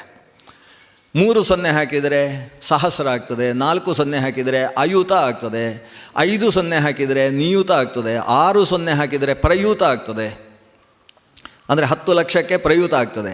ಆಮೇಲೆ 7 0 ಹಾಕಿದರೆ ಕೋಟಿ ಆಗ್ತದೆ, 8 0 ಹಾಕಿದರೆ ಅರ್ಬುದ ಆಗ್ತದೆ, ಅಂದರೆ 10 ಕೋಟಿ ಅಂತ ಅರ್ಥ. ಆಮೇಲೆ ಪದ್ಮ, ಮಹಾಪದ್ಮ, ಖರ್ವ, ನಿಖರ್ವ, ಮಹಾಕರ್ವ, ಬೇರೆ ಹೆಸರುಗಳಲ್ಲಿ ಕೊನೆಗೆ ಪರಾರ್ಧ ಮಹೌಘದ ತನಕ ನಮ್ಮ ಲೆಕ್ಕಾಚಾರಗಳಿದ್ದಾವೆ. ಒಟ್ಟು 28 0ಗಳ ತನಕ ಲೆಕ್ಕಾಚಾರಗಳಿದ್ದಾವೆ. ಈ ಲೆಕ್ಕಾಚಾರದಲ್ಲಿ ಅರ್ಬುದ ಸಂಖ್ಯೆಯ ಸೇನೆ ಇದೆ, ಗೋಪಸೇನೆ. ಅದು ಒಂದು ಕಡೆಗೆ ಶಸ್ತ್ರಾಸ್ತ್ರ ಸನ್ನದ್ಧವಾದ ಸೇನೆ, ಅದು ಇನ್ನೊಂದು ಕಡೆಯಲ್ಲಿ ನಿರಾಯುಧನಾದ ನಾನು. ಅರ್ಜುನ ಯಾವುದು ಬೇಕು? ಅವಸರ ಮಾಡಬೇಡ, ಆಲೋಚನೆ ಮಾಡಿ ಹೇಳು ಅಂತ ಇಷ್ಟು ಸಾವಕಾಶ ಕೃಷ್ಣ ಹೇಳ್ತಾನೆ. ಹೇಳು ಅಂತ ಹೇಳಿದ ಕೂಡಲೇ ಅರ್ಜುನ ಹೇಳಿದ, ನೀನು ಬೇಕು ದೇವಾ, ಮುಗೀತಲ್ಲಿಗೆ, ಮತ್ತೆ ಪ್ರಶ್ನೆ ಇಲ್ಲ. ದುರ್ಯೋಧನ ಓಡಿ ಬಂದು ಹೇಳ್ತಾನೆ, ಇನ್ನೊಂದು ನನಗೆ ಅಂತ. ಮೊದಲೇ ದುರ್ಯೋಧನನ ಹತ್ರ ಕೇಳಿದರೂ ಕೂಡ ಅವನು ಅದನ್ನು ಬಿಟ್ಟು ಇದನ್ನು ಕೇಳ್ತಿರಲಿಲ್ಲ. ದೇವರು ಬೇಕು ಅನ್ನೋ ಆಸೆ ಅವನಿಗೆ ಸುತರಾಮಿಲ್ಲ. ಇವನನ್ನು ಇಟ್ಕೊಂಡ್ರೆ ಇನ್ನಷ್ಟು ಕುತಂತ್ರ, ನಮ್ಮ ಶಕುನಿಗೂ ಇವನಿಗೂ ಹೊಂದಾಣಿಕೆ ಆಗುತ್ತೋ ಇಲ್ಲೋ ಅಂತ ಅವನಿಗೆ ಸಮಸ್ಯೆ ಉಂಟು. ಆದ್ದರಿಂದಾಗಿ ಇವನು ಬೇಡ, ನನಗೆ ಬೇಕಾದದ್ದು ಶಸ್ತ್ರಸನ್ನದ್ಧವಾದಂತಹ ಸೇನೆ, ಅದು ಸಿಕ್ಕಿತು ಅಂತ ತುಂಬ ಖುಷಿಯಾಗೋಯಿತು ದುರ್ಯೋಧನನಿಗೆ. ದುರ್ಯೋಧನ ಇಷ್ಟನ್ನು ಪಡೆದವ. ಕೃಷ್ಣ ಹೇಳಿದ, ಸರಿ ಸರಿ ಅಂತ ಹೇಳಿದುಕೊಳ್ಳೆ ಇವ ಹೊರಟ. ನಾನು ಸ್ವಲ್ಪ ನಿಮ್ಮ ಅಣ್ಣನನ್ನು ನೋಡಿ ಮಾತಾಡಿ ಬರ್ತೇನೆ ಅಂತ. ಅರ್ಜುನ ಹೋಗುವುದಕ್ಕಿಂತ ಮುಂಚೆ ಬಲರಾಮನ ಹತ್ರ ತಾನು ಹೋಗಬೇಕು ಅಂತ.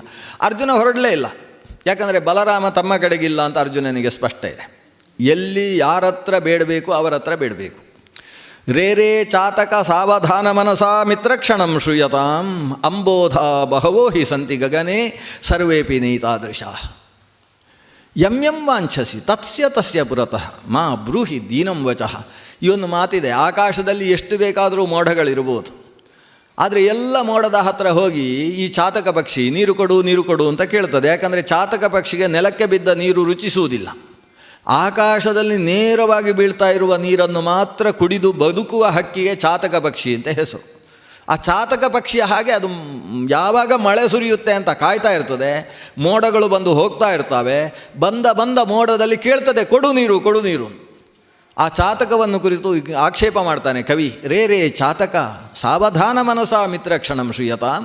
ಸ್ವಲ್ಪ ಸಾವಧಾನ ಚಿತ್ತದಿಂದ ಕೇಳಪ್ಪ ಮಿತ್ರ. ಏನು ಸಿಕ್ಕಿದ್ರಲ್ಲೆಲ್ಲ ಕೇಳಬೇಡ. ಯಂ ಪಶ್ಯಸಿ ತಸ್ಯ ಪುರತಃ ಮಾ ಬ್ರೂಹಿ ದೀನಂ ವಚಃ. ಕಂಡದ್ರ ಎಲ್ಲ ಮುಂದೆ ಹೋಗಿ ನನಗೆ ನೀರು ಕೊಡು ಅಂತ ಕೇಳಬೇಡ. ಯಾಕಂದರೆ ಅಂಬೋಧಾಹ ಬಹವೋ ಹಿ ಸಂತಿ ಗಗನೆ ಸರ್ವೇಪಿ ನೈತಾದೃಶಾಹ. ಎಷ್ಟು ಮೋಡ ಇದ್ದರೂ ಕೂಡ ಆ ಒಂದು ಮೋಡ ನೀರು ಕೊಡುತ್ತೆ ನೋಡಿ, ಎಲ್ಲ ಮೋಡ ನೀರು ಕೊಡಲ್ಲ. ಯಾವ ಮೋಡ ನೀರು ಕೊಡುತ್ತೋ ಅದರಲ್ಲಿ ಬೇಕಾದರೆ ಕೇಳು, ಸುಮ್ಮನೆ ಕೇಳ್ತಾ ಇರಬೇಡ ಅಂತ ಚಾತಕದಲ್ಲಿ ಹೇಳುವುದು. ಈ ಚಾತಕವನ್ನು ಕುರಿತು ಹೇಳುವ ಅನ್ಯೋಕ್ತಿ ನಮಗೇನು ಹೇಳ್ತದೆ? ಬೇಡುವಾಗ ಜಾಗ್ರತೆ ಇರು. ಕೊಡುವವರೆಲ್ಲ ಕೊಡಿಸುವುದಿಲ್ಲ, ಕೊಡಿಸುವವರು ಕೊಡುವುದಿಲ್ಲ. ಕೆಲವರಲ್ಲಿ ಮಾತ್ರ ಕೊಡಿಸುವ ಬುದ್ಧಿ ಇರ್ತದೆ, ಆದರೆ ಅವರು ಒಳ್ಳೆ ಮಾತಾಡೋದಿಲ್ಲ. ನೀವು ಕೇಳಿದಿರಲ್ಲ, ಅದೇನು ದೇವಸ್ಥಾನ ಕಟ್ತಾ ಇದ್ದೀರಾ ತಗೊಳ್ಳಿ, ನನ್ನ ಹೆಸರು 3 ಕಡೆಯಲ್ಲಿ ಹಾಕಬೇಕು.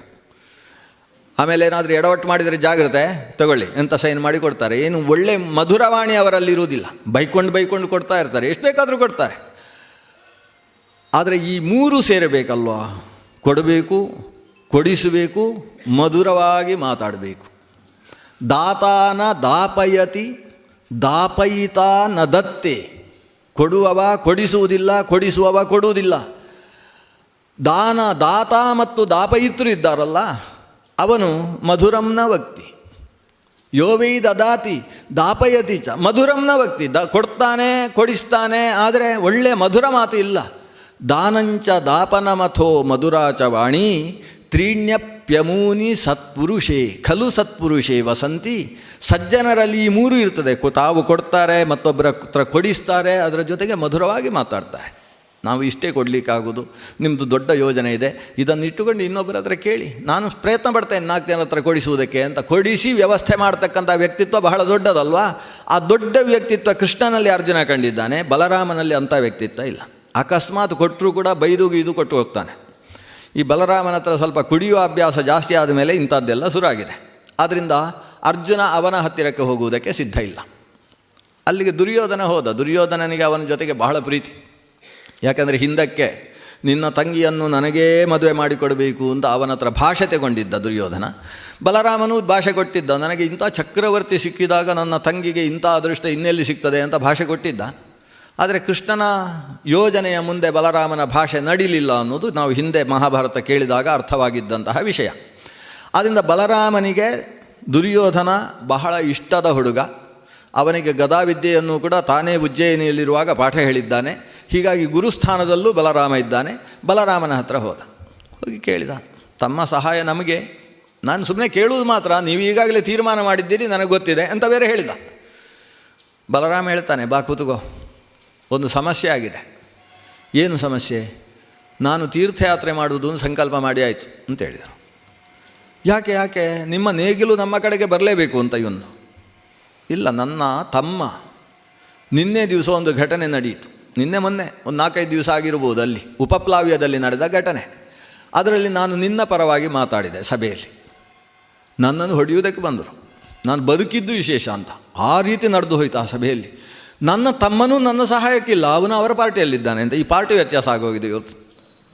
ನನ್ನ ತಮ್ಮನೂ ನನ್ನ ಸಹಾಯಕ್ಕೆ ನಿಲ್ಲಿಲ್ಲ. ನಾನು ಮಾತಾಡಿದ್ದೇ ತಪ್ಪಾಗಿ ಹೋಯಿತು. ನಾನು ಮುಖ ಮುಚ್ಚಿಕೊಂಡು ಹೊರಗೆ ಬರುವಂಥ ಪ್ರಸಂಗ ಬಂತು.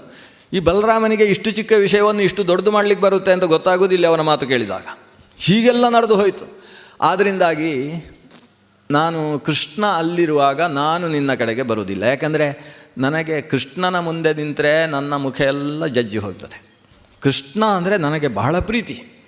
ಕೃಷ್ಣ ಎಲ್ಲಿದ್ದಾನೆ ಅಲ್ಲಿ ನಾನಿರೋದು. ನನಗೆ ಕೃಷ್ಣನನ್ನು ನೋಡಿದ ಕೂಡಲೇ ಹಿಂದೆ ನಾವು ಬೆಣ್ಣೆ ಕದೀತಾ ಇದ್ದದ್ದೇ ನೆನಪಾಗೋದು. ನನ್ನ ತಲೆ ಮೇಲೆ ಆಮೇಲೆ ಅವನನ್ನು ಕೆಳಗಿರಿಸಿ ಅವನ ತಲೆ ಮೇಲೆ ನಾನು ಎಲ್ಲ ಹೋಗಿ ಬೆಣ್ಣೆ ತೆಗೆದು ಎಂಥ ಎಲ್ಲ ಕಾರ್ಯಭಾರ ಮಾಡಿದ್ದೇವೆ. ನಮ್ಮಿಬ್ಬರ ಗೆಳೆತನ ಅಂದರೆ ಅಷ್ಟು. ಆಗೀಗ ಸ್ವಲ್ಪ ಸ್ವಲ್ಪ ಗಲಾಟೆ ಮಾಡಿದರೂ ಕೂಡ ಆಮೇಲೆ ನಾವು ಒಟ್ಟಿಗೆ ಇರೋದು. ಆದ್ದರಿಂದ ಅವನಿದ್ದ ಪಕ್ಷಕ್ಕೆ ನಾನು ಸೇರುವುದಿಲ್ಲ, ಅವನ ವಿರುದ್ಧ ಪಕ್ಷದಲ್ಲಿ ಸುತರಾಮ್ ಇರುವುದಕ್ಕೆ ಸಾಧ್ಯ ಇಲ್ಲ. ಆದ್ದರಿಂದ ನಾನು ನಿಮಗೂ ಇಲ್ಲ, ಅವರಿಗೂ ಇಲ್ಲ. ನನ್ನ ಕಥೆ ನನಗೆ ಬಿಟ್ಟು, ನನ್ನ ಸೇನೆಯಲ್ಲಿ ಯಾರಾದರೂ ಉಳಿದಿದ್ದರೆ ಅವರನ್ನು ಕರ್ಕೊಂಡು ಹೋಗು, ನನ್ನ ಗೆಳೆಯರ ಹತ್ರ ಎಲ್ಲ ಮಾತಾಡು, ಅವರೆಲ್ಲ ನಿನ್ನ ಕಡೆಗೆ ಬರುವುದಕ್ಕೆ ಸಿದ್ಧರಿದ್ದರೆ ಕರ್ಕೊಂಡು ಹೋಗು. ದುರ್ಯೋಧನ ಮತ್ತೆ ಒತ್ತಾಯ ಮಾಡುವುದಕ್ಕೆ ಹೋಗಲಿಲ್ಲ. ಬಲರಾಮನಿಗೆ ನಮಸ್ಕಾರ ಮಾಡ್ತಾನೆ, ಅವನನ್ನು ಅಪ್ಪಿಕೊಳ್ತಾನೆ. ಅವನ ತಲೆಯನ್ನು ನೇವರಿಸಿದಂತಹ ಬಲರಾಮ ಆಶೀರ್ವಾದ ಮಾಡ್ತಾನೆ, ಧರ್ಮದಿಂದ ಯುದ್ಧ ಮಾಡು, ನಿನಗೆ ಜಯವಾಗ್ತದೆ, ಧರ್ಮದಲ್ಲಿ ನೆಲೆ ನಿಲ್ಲು, ಜಯವಾಗ್ತದೆ ಅಂತ ಅಷ್ಟು ಆಶೀರ್ವಾದ ಮಾಡ್ತಾನೆ. ಇವ ಅಲ್ಲಿಂದ ಹೊರಟು ಕೃತವರ್ಮನನ್ನು ನೋಡ್ತಾನೆ. ಬಲರಾಮನ ಆಪ್ತನಾದ ಕೃತವರ್ಮ ರಾಜ. ಕೃತವರ್ಮನಲ್ಲಿ ಒಂದು ಅಕ್ಷೌಹಿಣಿ ಸೇನೆ ಇತ್ತು. ಕೃತವರ್ಮ ಆ ಸೇನೆಯನ್ನು ಕೊಟ್ಟ. ಸೇನೆಯ ಜೊತೆಗೆ ಕೃತವರ್ಮನನ್ನು ಸೇರಿಸಿಕೊಂಡು ತಾನು ಹಸ್ತಿನಾಪುರದ ಕಡೆಗೆ ನಡೆದ. ಎಷ್ಟಿದೆ ಅವನ ಹತ್ರ? 10 ಕೋಟಿ ಗೋಪ ಸೇನೆ, ಜೊತೆಗೆ ಒಂದು ಅಕ್ಷೌಹಿಣಿ ಸೈನ್ಯ ಕೃತವರ್ಮನದ್ದು, ಜೊತೆಗೆ ರಾಜ ಕೃತವರ್ಮ, ಇಷ್ಟು ಜನರನ್ನು ಕೂಡ ಕರ್ಕೊಂಡು ತನ್ನ ಹಸ್ತಿನಾಪುರಕ್ಕೆ ಹೋದ. ಅರ್ಜುನ ಮತ್ತೆ 2 ದಿವಸ ಇದ್ದ ಅಲ್ಲಿ. ಕೃಷ್ಣನ ಜೊತೆಗಿದ್ದು ಊರಿನಲ್ಲಿ ಹೇಗೆ ರಾಜ್ಯಭಾರದ ವ್ಯವಸ್ಥೆ ಇದೆ, ಇದರಲ್ಲಿ ಯಾವ ರೀತಿಯ ನೀತಿಯನ್ನು ನಮ್ಮ ಮುಂದಿನ ರಾಜ್ಯದಲ್ಲಿ ನಾವು ಯೋಜನೆ ಮಾಡ್ಬೋದು, ಜನಹಿತವಾದ ಯಾವ ರೀತಿಯ ಯೋಜನೆಗಳನ್ನು ನಾವು ರೂಪಿಸಿಕೊಳ್ಬೋದು ಅಂತ ಇದನ್ನೆಲ್ಲ ಕೃಷ್ಣನ ಜೊತೆಗಿದ್ದು ಅಧ್ಯಯನ ಮಾಡಿ ಆಮೇಲೆ ಹೊರಡೋಣ ಕೃಷ್ಣ ಅಂತ ಕೇಳಿದ. ಕೃಷ್ಣನನ್ನು ಕರ್ಕೊಂಡು ಅರ್ಜುನ ಧರ್ಮರಾಜನ ಹತ್ತಿರಕ್ಕೆ ಬಂದ. ಹೀಗೆ ಶ್ರೀಕೃಷ್ಣನನ್ನು ಅರ್ಜುನ ಕೇಳಿ ಪಡೆದ. ದಾರಿಯಲ್ಲಿ ಬರುವಾಗ ಶ್ರೀಕೃಷ್ಣ ಕೇಳ್ತಾನೆ, ಅರ್ಜುನ, ಅಷ್ಟು ದೊಡ್ಡ ಸೇನೆ ನಿನಗೆ ಸಿಗುವ ಅವಕಾಶ ಇತ್ತು, ಅದು ಬಿಟ್ಟು ನನ್ನನ್ನು ಕೇಳಿದೆಯಲ್ಲ, ಏನು ಹಿನ್ನೆಲೆ ಏನು? ಆವಾಗ ಕೃಷ್ಣ ಅರ್ಜುನ ಮನಬಿಚ್ಚಿ ಮಾತಾಡ್ತಾನೆ. ಕೃಷ್ಣ ಯತಃ ಕೃಷ್ಣ ತಥೋ ಜಯ. ಎಲ್ಲಿ ಕೃಷ್ಣ ಇದ್ದಾನೆ ಅಲ್ಲಿ ಧರ್ಮ ಇದೆ, ಎಲ್ಲಿ ಧರ್ಮ ಇದೆ ಅಲ್ಲಿ ಜಯ ಇದೆ. ಇದರ ಅರ್ಥ ಏನು? ಎಲ್ಲಿ ಕೃಷ್ಣ ಇದ್ದಾನೆ ಅಲ್ಲಿ ಜಯ ಇದೆ ಅಂತ ಅರ್ಥ. ತತ್ರ ಶ್ರೀರ್ವಿಜಯೋಭೂತಿ ಧ್ರುವಾ ನೀತಿರ್ಮತಿರ್ಮಮ ಯತ್ರ ಯೋಗೇಶ್ವರ ಕೃಷ್ಣ ಯತ್ರ ಪಾರ್ಥೋ ಧನುರ್ಧರ ಅಂತ ಮುಂದಕ್ಕೆ ಸಂಜಯ ಈ ಮಾತನ್ನು ಹೇಳ್ತಾನೆ. ಹಾಗಾದರೆ ಕೃಷ್ಣ ಇದ್ದಲ್ಲಿ ಜಯ ಇರುವುದು ಅನ್ನುವುದು ನಮ್ಮ ದೃಢವಾದ ನಿಶ್ಚಯ.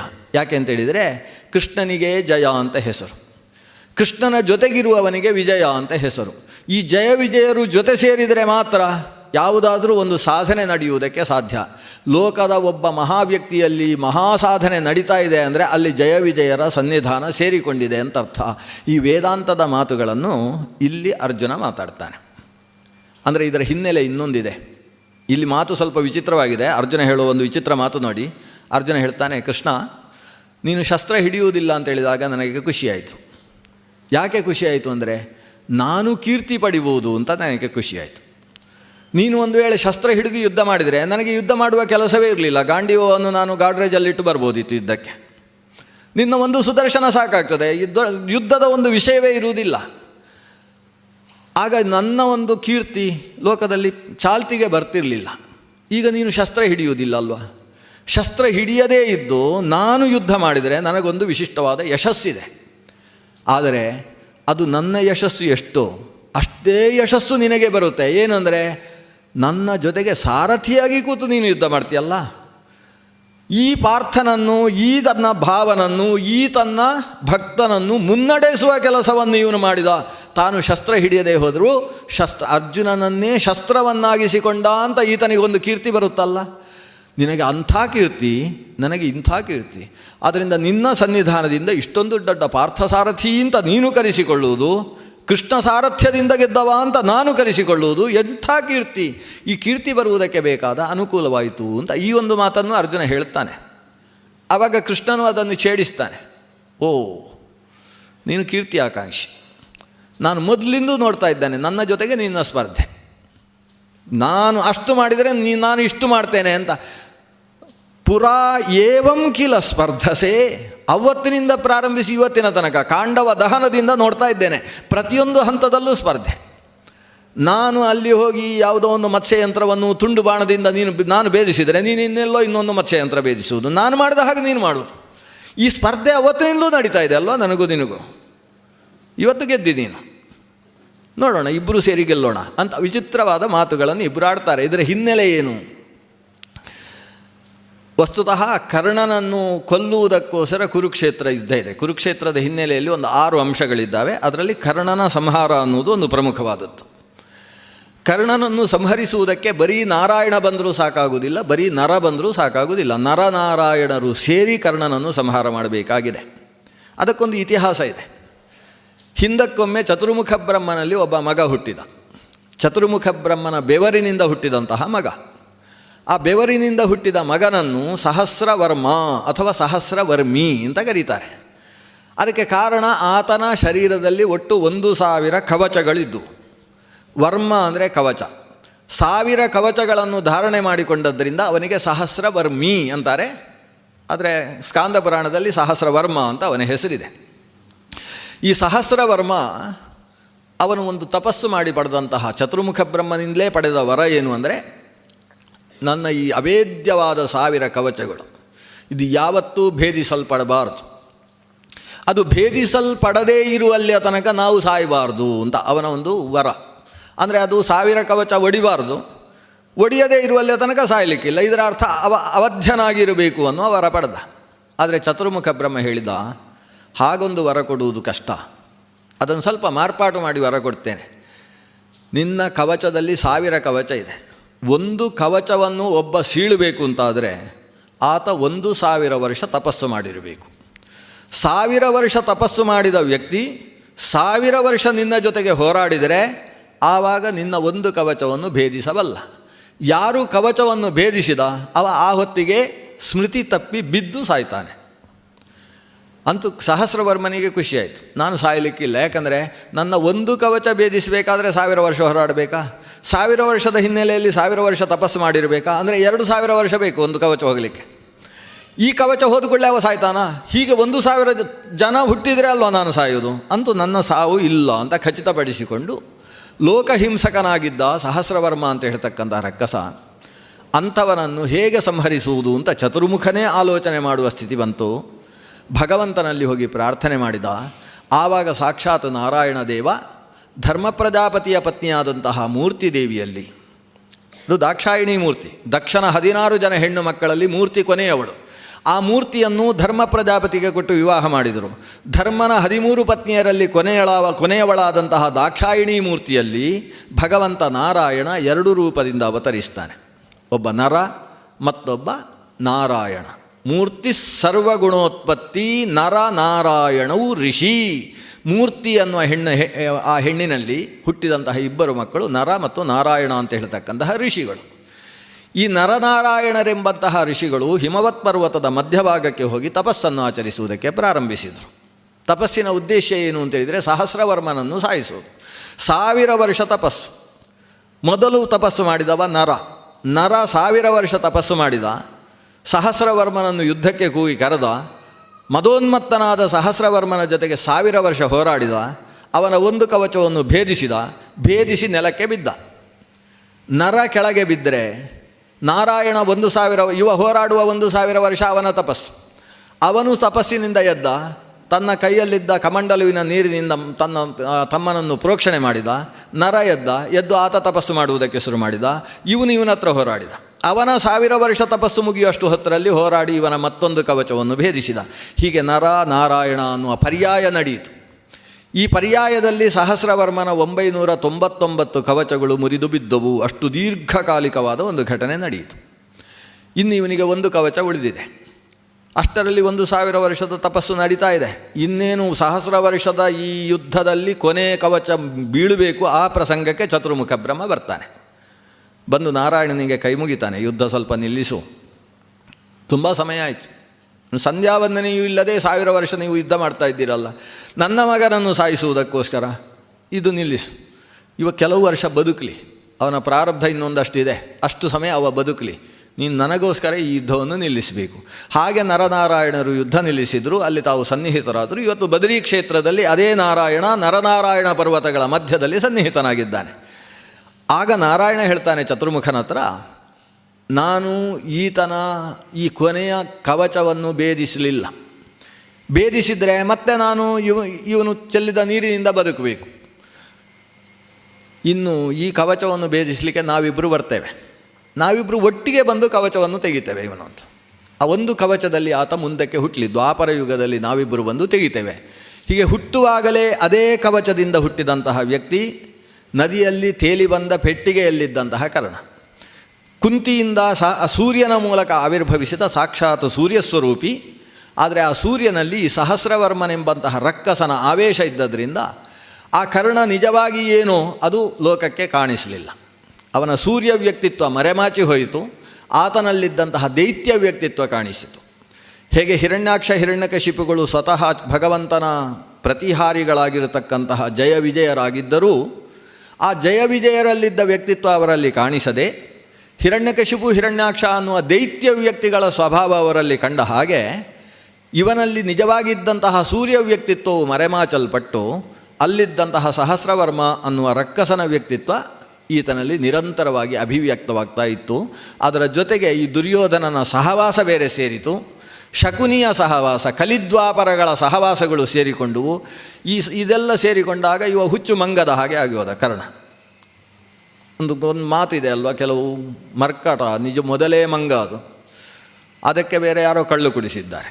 ಮರ್ಕಟಸ್ಯ ಸುರಾಪಾನಂ ಮಧ್ಯೆ ವೃಶ್ಚಿಕ ದಂಶನಂ ತತ್ರಾಪಿ ಭೂತಾವೇಶ ಯದ್ವಾ ತದ್ವಾ ಭವಿಷ್ಯತಿ ಅಂತ ಸಂಸ್ಕೃತದ ಒಂದು ಗಾದೆ ಅದು. ಮೊದಲೇ ಮಂಗ, ಆ ಮಂಗಕ್ಕೆ ಬೇರೆ ಕಳ್ಳು ಕುಡಿಸಿದ್ದಾರೆ.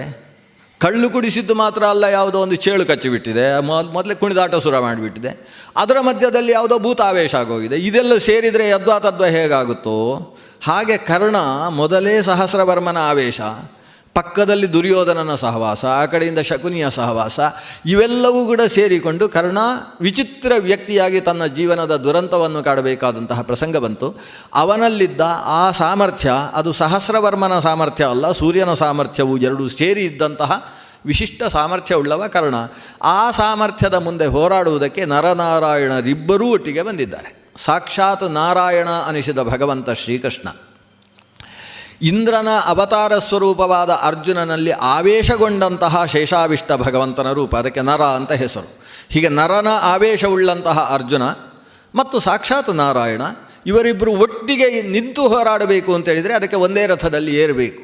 ಒಂದೇ ರಥದಲ್ಲಿ ಏರುವುದಕ್ಕೋಸ್ಕರ ಹೇಗೆ ನರಕಾಸುರ ಭೂಮಿಯ ಮಗ ಭೌಮಾಸುರ ಅಂತ ಅವನನ್ನು ಕರೀತಾ ಇದ್ದರು, ತಂದೆ ತಾಯಿಯರ ಕೈಯಲ್ಲಿ ಜೊತೆಯಾಗಿ ಹೋರಾಡಿ ಸಾಯಬೇಕು ಅನ್ನುವ ವರ ಪಡೆದಿದ್ದವನಿಗೆ ಸಾಕ್ಷಾತ್ ಭೂದೇವಿಯೇ ಆದಂತಹ ಸತ್ಯಭಾಮೆ ಮತ್ತು ತಂದೆಯಾದಂತಹ ವರಾಹನೇ ಆಗಿ ಬಂದಿದ್ದಂತಹ ಸಾಕ್ಷಾತ್ ಶ್ರೀಕೃಷ್ಣ ಅವರಿಬ್ಬರೂ ರಥದಲ್ಲಿ ಜೊತೆಗೆ ನಿಂತು ಸತ್ಯಭಾಮೆ ಬಿಲ್ಲು ಹಿಡಿದು ಬಾಣ ಎಳೆದಾಗ ತಾನೂ ಕೈ ಸೇರಿಸಿ ಅರ್ಜುನ ಹೊಡೆದು ನರಕಾಸುರನನ್ನು ಹೇಗೆ ಸಂಹಾರ ಮಾಡಿದ್ನೋ, ಏಕರಥಾರೂಢರಾಗಿದ್ದಾಗಲೇ ಸಂಹರಿಸಬೇಕು ಅನ್ನೋ ವ್ಯವಸ್ಥೆಯಲ್ಲಿ ಹೇಗೆ ನಡೆಯಿತೋ ಹಾಗೆ ಇಲ್ಲಿ ಭಗವಂತ ಕೃಷ್ಣ ಮತ್ತು ಅರ್ಜುನ ನರನಾರಾಯಣರು ಜೊತೆಗೆ ನಿಂತು ಯುದ್ಧ ಮಾಡಬೇಕಾದ ಒಂದು ಇತಿಹಾಸದ ಘಟನೆಯ ಸಂಬಂಧ ಅಲ್ಲಿ ಇದ್ದ ಕಾರಣದಿಂದಲೂ ಅರ್ಜುನ ಕೇಳಿದ ಕೂಡಲೇ ಕೃಷ್ಣನಕ್ಕ, ನಮ್ಮಿಬ್ಬರ ಸ್ಪರ್ಧೆ ಸರಿಯಾಗಿದೆ, 1000 ವರ್ಷ ನಾನು ಹೋರಾಡೋದು, 1000 ವರ್ಷ ನೀನು ಹೋರಾಡುವುದು.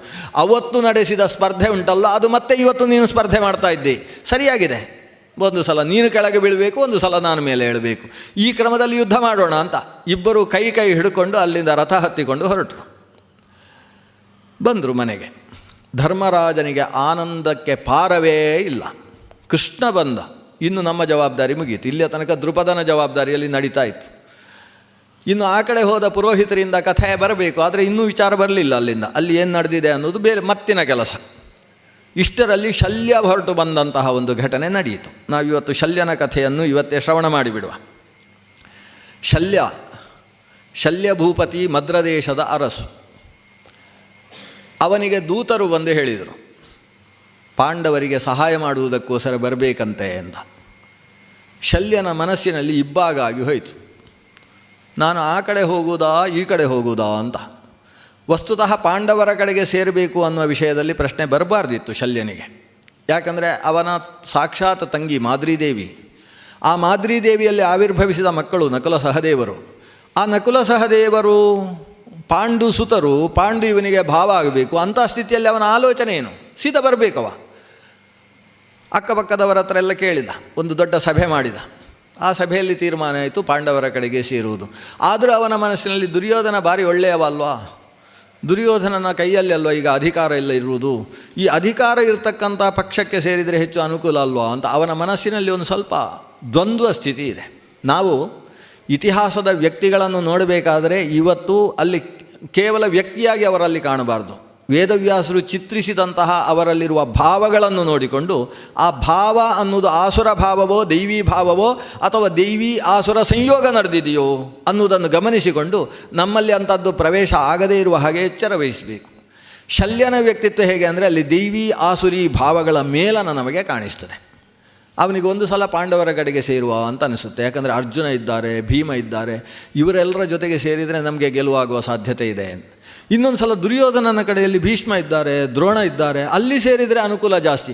ಈ ಅನುಕೂಲದ ಚಿಂತನೆ ಬಂತೆ ಹೊರತು ಇವರು ಧಾರ್ಮಿಕರು ಇವರು ಅಧಾರ್ಮಿಕರು ಅನ್ನುವ ಚಿಂತನೆ ಬರಲಿಲ್ಲ, ಅಥವಾ ಇವರು ಹತ್ತಿರದ ಸಂಬಂಧಿಕರು ಅವರು ದೂರದ ಸಂಬಂಧಿಕರು ಅನ್ನುವ ಚಿಂತನೆ ಬರಲಿಲ್ಲ. ಆದರೂ ತನ್ನವರೆಲ್ಲ ಹೇಳಿದ್ದು ಪಾಂಡವರ ಕಡೆಗೆ ಸೇರಬೇಕು ಅಂತ, ಅದಕ್ಕೋಸ್ಕರ ಆತ ಹೊರಟು ಬಂದ ಪಾಂಡವರ ಕಡೆಗೆ ಬರುವುದಕ್ಕೆ. ದುರ್ಯೋಧನ ಎಷ್ಟು ಬುದ್ಧಿವಂತ ಅನ್ನುವುದಕ್ಕೆ ಇದು ಒಂದು ನಿದರ್ಶನ. ಇಂಥದ್ದು ತುಂಬ ನಡೆದಿದೆ. ಮಹಾಭಾರತ 1-2 ಪ್ರಕರಣಗಳನ್ನು ಉಲ್ಲೇಖ ಮಾಡ್ತದೆ. ಇದು ಆತನ ರಾಜತಾಂತ್ರಿಕ ವ್ಯವಸ್ಥೆಯಲ್ಲಿರುವ ಬೌದ್ಧಿಕ ಉತ್ಕರ್ಷಕ್ಕೆ ಒಂದು ನಿದರ್ಶನವಾಗಿರತಕ್ಕಂಥ ಘಟನೆ. ಅವನು ಯೋಚನೆ ಮಾಡ್ತಾನೆ, ನನ್ನ ಕರ್ಣ ಅರ್ಜುನನನ್ನು ಕೊಲ್ಲುವುದಕ್ಕೋಸ್ಕರ ಇರುವುದು, ನಾನು ಅದಕ್ಕೋಸ್ಕರವೇ ಸಾಕಿದ ನಾಯಿ ಅಂತ. ಕರ್ಣನನ್ನು ಆತ ಏನು ಭಾರಿ ದೊಡ್ಡ ವ್ಯಕ್ತಿ ಅಂತ ಅಂದ್ಕೊಳ್ಳಲಿಲ್ಲ, ಅವನದೊಂದು ರಾಜಕೀಯದ ದಾಳಕ್ಕೋಸ್ಕರ ಆತನನ್ನು ಉಪಯೋಗಿಸಿಕೊಳ್ತಾ ಇದ್ದಾನೆ. ಅವನನ್ನು ಅರ್ಜುನನಿಗೆ ಪ್ರತಿದ್ವಂದ್ವಿಯಾಗಿ ಇಟ್ಟುಕೊಂಡಂತಹ ವ್ಯಕ್ತಿ ಅವನು ಅರ್ಜುನನನ್ನು ಗೆಲ್ಲಬೇಕಾದರೆ ಸಾರಥ್ಯಕ್ಕೋಸ್ಕರ ಕೃಷ್ಣನಿಗೆ ಸದೃಶನಾದವ ಬೇಕು. ದುರ್ಯೋಧನ ಕೃಷ್ಣನಿಗೆ ಸದೃಶ ಅಂತ ಆಲೋಚನೆ ಮಾಡೋದು ಶಲ್ಯನನ್ನು. ಆದರೆ ಕೃಷ್ಣ ಸದೃಶವಾದ ವ್ಯಕ್ತಿತ್ವ ಶಲ್ಯನಲ್ಲಿರುವುದರಿಂದ ಶಲ್ಯನನ್ನು ಏನಾದರೂ ಮಾಡಿ ನನ್ನ ಕಡೆಗೆ ಒಲಿಸಿಕೊಳ್ಳಬೇಕು. ಹೇಗಿದ್ದರೂ ಅವ ಆ ಕಡೆಗೋ ಈ ಕಡೆಗೋ ಅನ್ನೋ ಸ್ಥಿತಿಯಲ್ಲೇ ಇರ್ತಾನೆ. ಯಾಕಂದರೆ ಈಗ ದುರ್ಯೋಧನ ಈಗಿನ ಪ್ರಯತ್ನ ಅಲ್ಲ ಅದು. ಯಾವಾಗ ಪಾಂಡವರು ಕಾಡಿಗೆ ಸಾಗಿದ್ದಾರೆ ಅವತ್ತಿನಿಂದ ಪ್ರಾರಂಭಿಸಿ ಶಲ್ಯನನ್ನು ತನ್ನ ಕಡೆಗೆ ಸೆಳೆದುಕೊಳ್ಳುವುದಕ್ಕೆ ಭಾರಿ ಪ್ರಯತ್ನ ಎಲ್ಲ ಆಗಿದೆ. ಅವರಿಗೆ ಇವರ ಕಡೆಯಿಂದಲೇ ಬೇಕಾದಷ್ಟು ಬಿಟ್ಟಿ ಭಾಗ್ಯಗಳನ್ನೆಲ್ಲ ಕೊಡಲಿಕ್ಕೆ ಶುರು ಮಾಡಿದವೇನೇ ದುರ್ಯೋಧನ. ಅಲ್ಲಿಗೆ ಕುಡಿಯುವ ವ್ಯವಸ್ಥೆ ಪೂರ್ತಿ ದುರ್ಯೋಧನನ ಕಡೆಯಿಂದ ಆಗ್ತಾಯಿತ್ತು ಮದ್ರ ದೇಶಕ್ಕೆ. ಶಲ್ಯನಿಗೂ ಅದು ಭಾರಿ ಇಷ್ಟ. ಈ ಊರಿನದ್ದು ತುಂಬ ಚೆನ್ನಾಗಿರ್ತದೆ ಅಂತ ಇಲ್ಲಿಂದ ತರಿಸಿಕೊಳ್ಳುವುದು ಅವನಿಗೂ ಇಷ್ಟ. ಇವತ್ತು ರಷ್ಯಾ ನಮಗೆ ಪೆಟ್ರೋಲ್ ಕೊಡುವ ಹಾಗೆ ಇವನು ಇಲ್ಲಿಂದ ಅಲ್ಲಿಗೆ ಇಂಥ ಪೆಟ್ರೋಲ್ ಕಳಿಸ್ತಾ ಇದ್ದ. ಇದರಿಂದ ಶಲ್ಯನಿಗೆ ದುರ್ಯೋಧನ ನಮಗೆ ದೇಶಕ್ಕೆ ಭಾರಿ ಉಪಕಾರ ಮಾಡ್ತಾ ಇದ್ದಾನೆ, ನಾವು ಚಕ್ರವರ್ತಿಯ ಗೆಳೆತನದಲ್ಲಿದ್ದೇವೆ ಅಂತ ಅವತ್ತಿನಿಂದಲೂ ಆತನ ಬಗ್ಗೆ ತುಂಬ ಆಸಕ್ತಿ ಅವನಿಗೆ. ಈಗ ಆತ 3 ಅಕ್ಷೌಹಿಣೀ ಸೇನೆಯನ್ನು ಕರ್ಕೊಂಡು ಬರ್ತಾ ಇದ್ದಾನೆ ಶಲ್ಯ ಭೂಪತಿ. ಅವನದ್ದು ಮೊದಲಿನಿಂದಲೂ ಬೆಳೆಸಿದಂತಹ ಸೈನ್ಯ. 3 ಅಕ್ಷೌಹಿಣೀಪತಿಗಳು ಅಂತ ಆಗ ಇದ್ದದ್ದು ಒಂದು 4 ಜನ, ಅದರಲ್ಲಿ ಪ್ರಮುಖನಾದವ ಶಲ್ಯನೂ ಕೂಡ. ಅಷ್ಟೇ ಅಲ್ಲದೆ ಶಲ್ಯನ ಸಾಮರ್ಥ್ಯದ ಬಗ್ಗೆ ಭಾರಿ ಲೋಕದಲ್ಲೆಲ್ಲ ಖ್ಯಾತಿ. ಮೊನ್ನೆ ನಾವು ಕೀಚಕನ ವಧ ಪ್ರಸಂಗದಲ್ಲಿ ಕೇಳಿದ್ದೇವೆ, ಭೀಮಶ್ಚ ಬಲಭದ್ರಶ್ಚ ಮದ್ರರಾಜಶ್ಚ ವೀರ್ಯವಾನ್ ಚತುರ್ಥ ಕೀಚಕಶ್ಚೈವ ಪಂಚಮಂ ನಾನು ಶುಶ್ರುಮಃ ಅಂತ ದುರ್ಯೋಧನ ಬಾಯ್ಬಿಟ್ಟೆ ಹೇಳಿದ್ದ. ಭೀಮನನ್ನು ಬಿಟ್ಟರೆ ಬಲರಾಮ, ಬಲರಾಮನನ್ನು ಬಿಟ್ಟರೆ ಮದ್ರರಾಜ. ಆ ಮದ್ರರಾಜನಾದಂತಹ ಶಲ್ಯಭೂಪತಿ ಮಹಾ ಸಮರ್ಥ ಅನ್ನೋದು ಪ್ರಪಂಚದಲ್ಲೇ ಜಗಜ್ಜಾಹೀರಾಗಿರತಕ್ಕಂತಹ ವಿಷಯ. ಅಂತಹ ಶಲ್ಯ ಅವನೊಬ್ಬ ನಮ್ಮ ಕೈಗೆ ಬಂದರೆ ನಮ್ಮ ಸೇನೆ 3 ಅಕ್ಷೌಹಿಣಿಯಷ್ಟು ಇದ್ದಕ್ಕಿದ್ದಾಗೆ ವೃದ್ಧಿ ಆಗ್ತದೆ. ಜೊತೆಗೆ ಶಲ್ಯ ವ್ಯಕ್ತಿ ನಮ್ಮ ಕಡೆಗಿದ್ದಾನೆ ಅಂದರೆ ಅಲ್ಲಿ ಕೃಷ್ಣ ಹೋದದ್ದು ನಮಗೇನು ಭಯವೇ ಇಲ್ಲ ಅನ್ನೋ ಒಂದು ತೀರ್ಮಾನ ಇದೆ ಆತನಲ್ಲಿ. ಆ ನಿಟ್ಟಿನಿಂದ ತನ್ನ ಸರ್ವ ಪ್ರಯತ್ನವನ್ನು ಶಲ್ಯನನ್ನು ವಶೀಕರಿಸಿಕೊಳ್ಳುವುದಕ್ಕೋಸ್ಕರ ಮಾಡಿದ.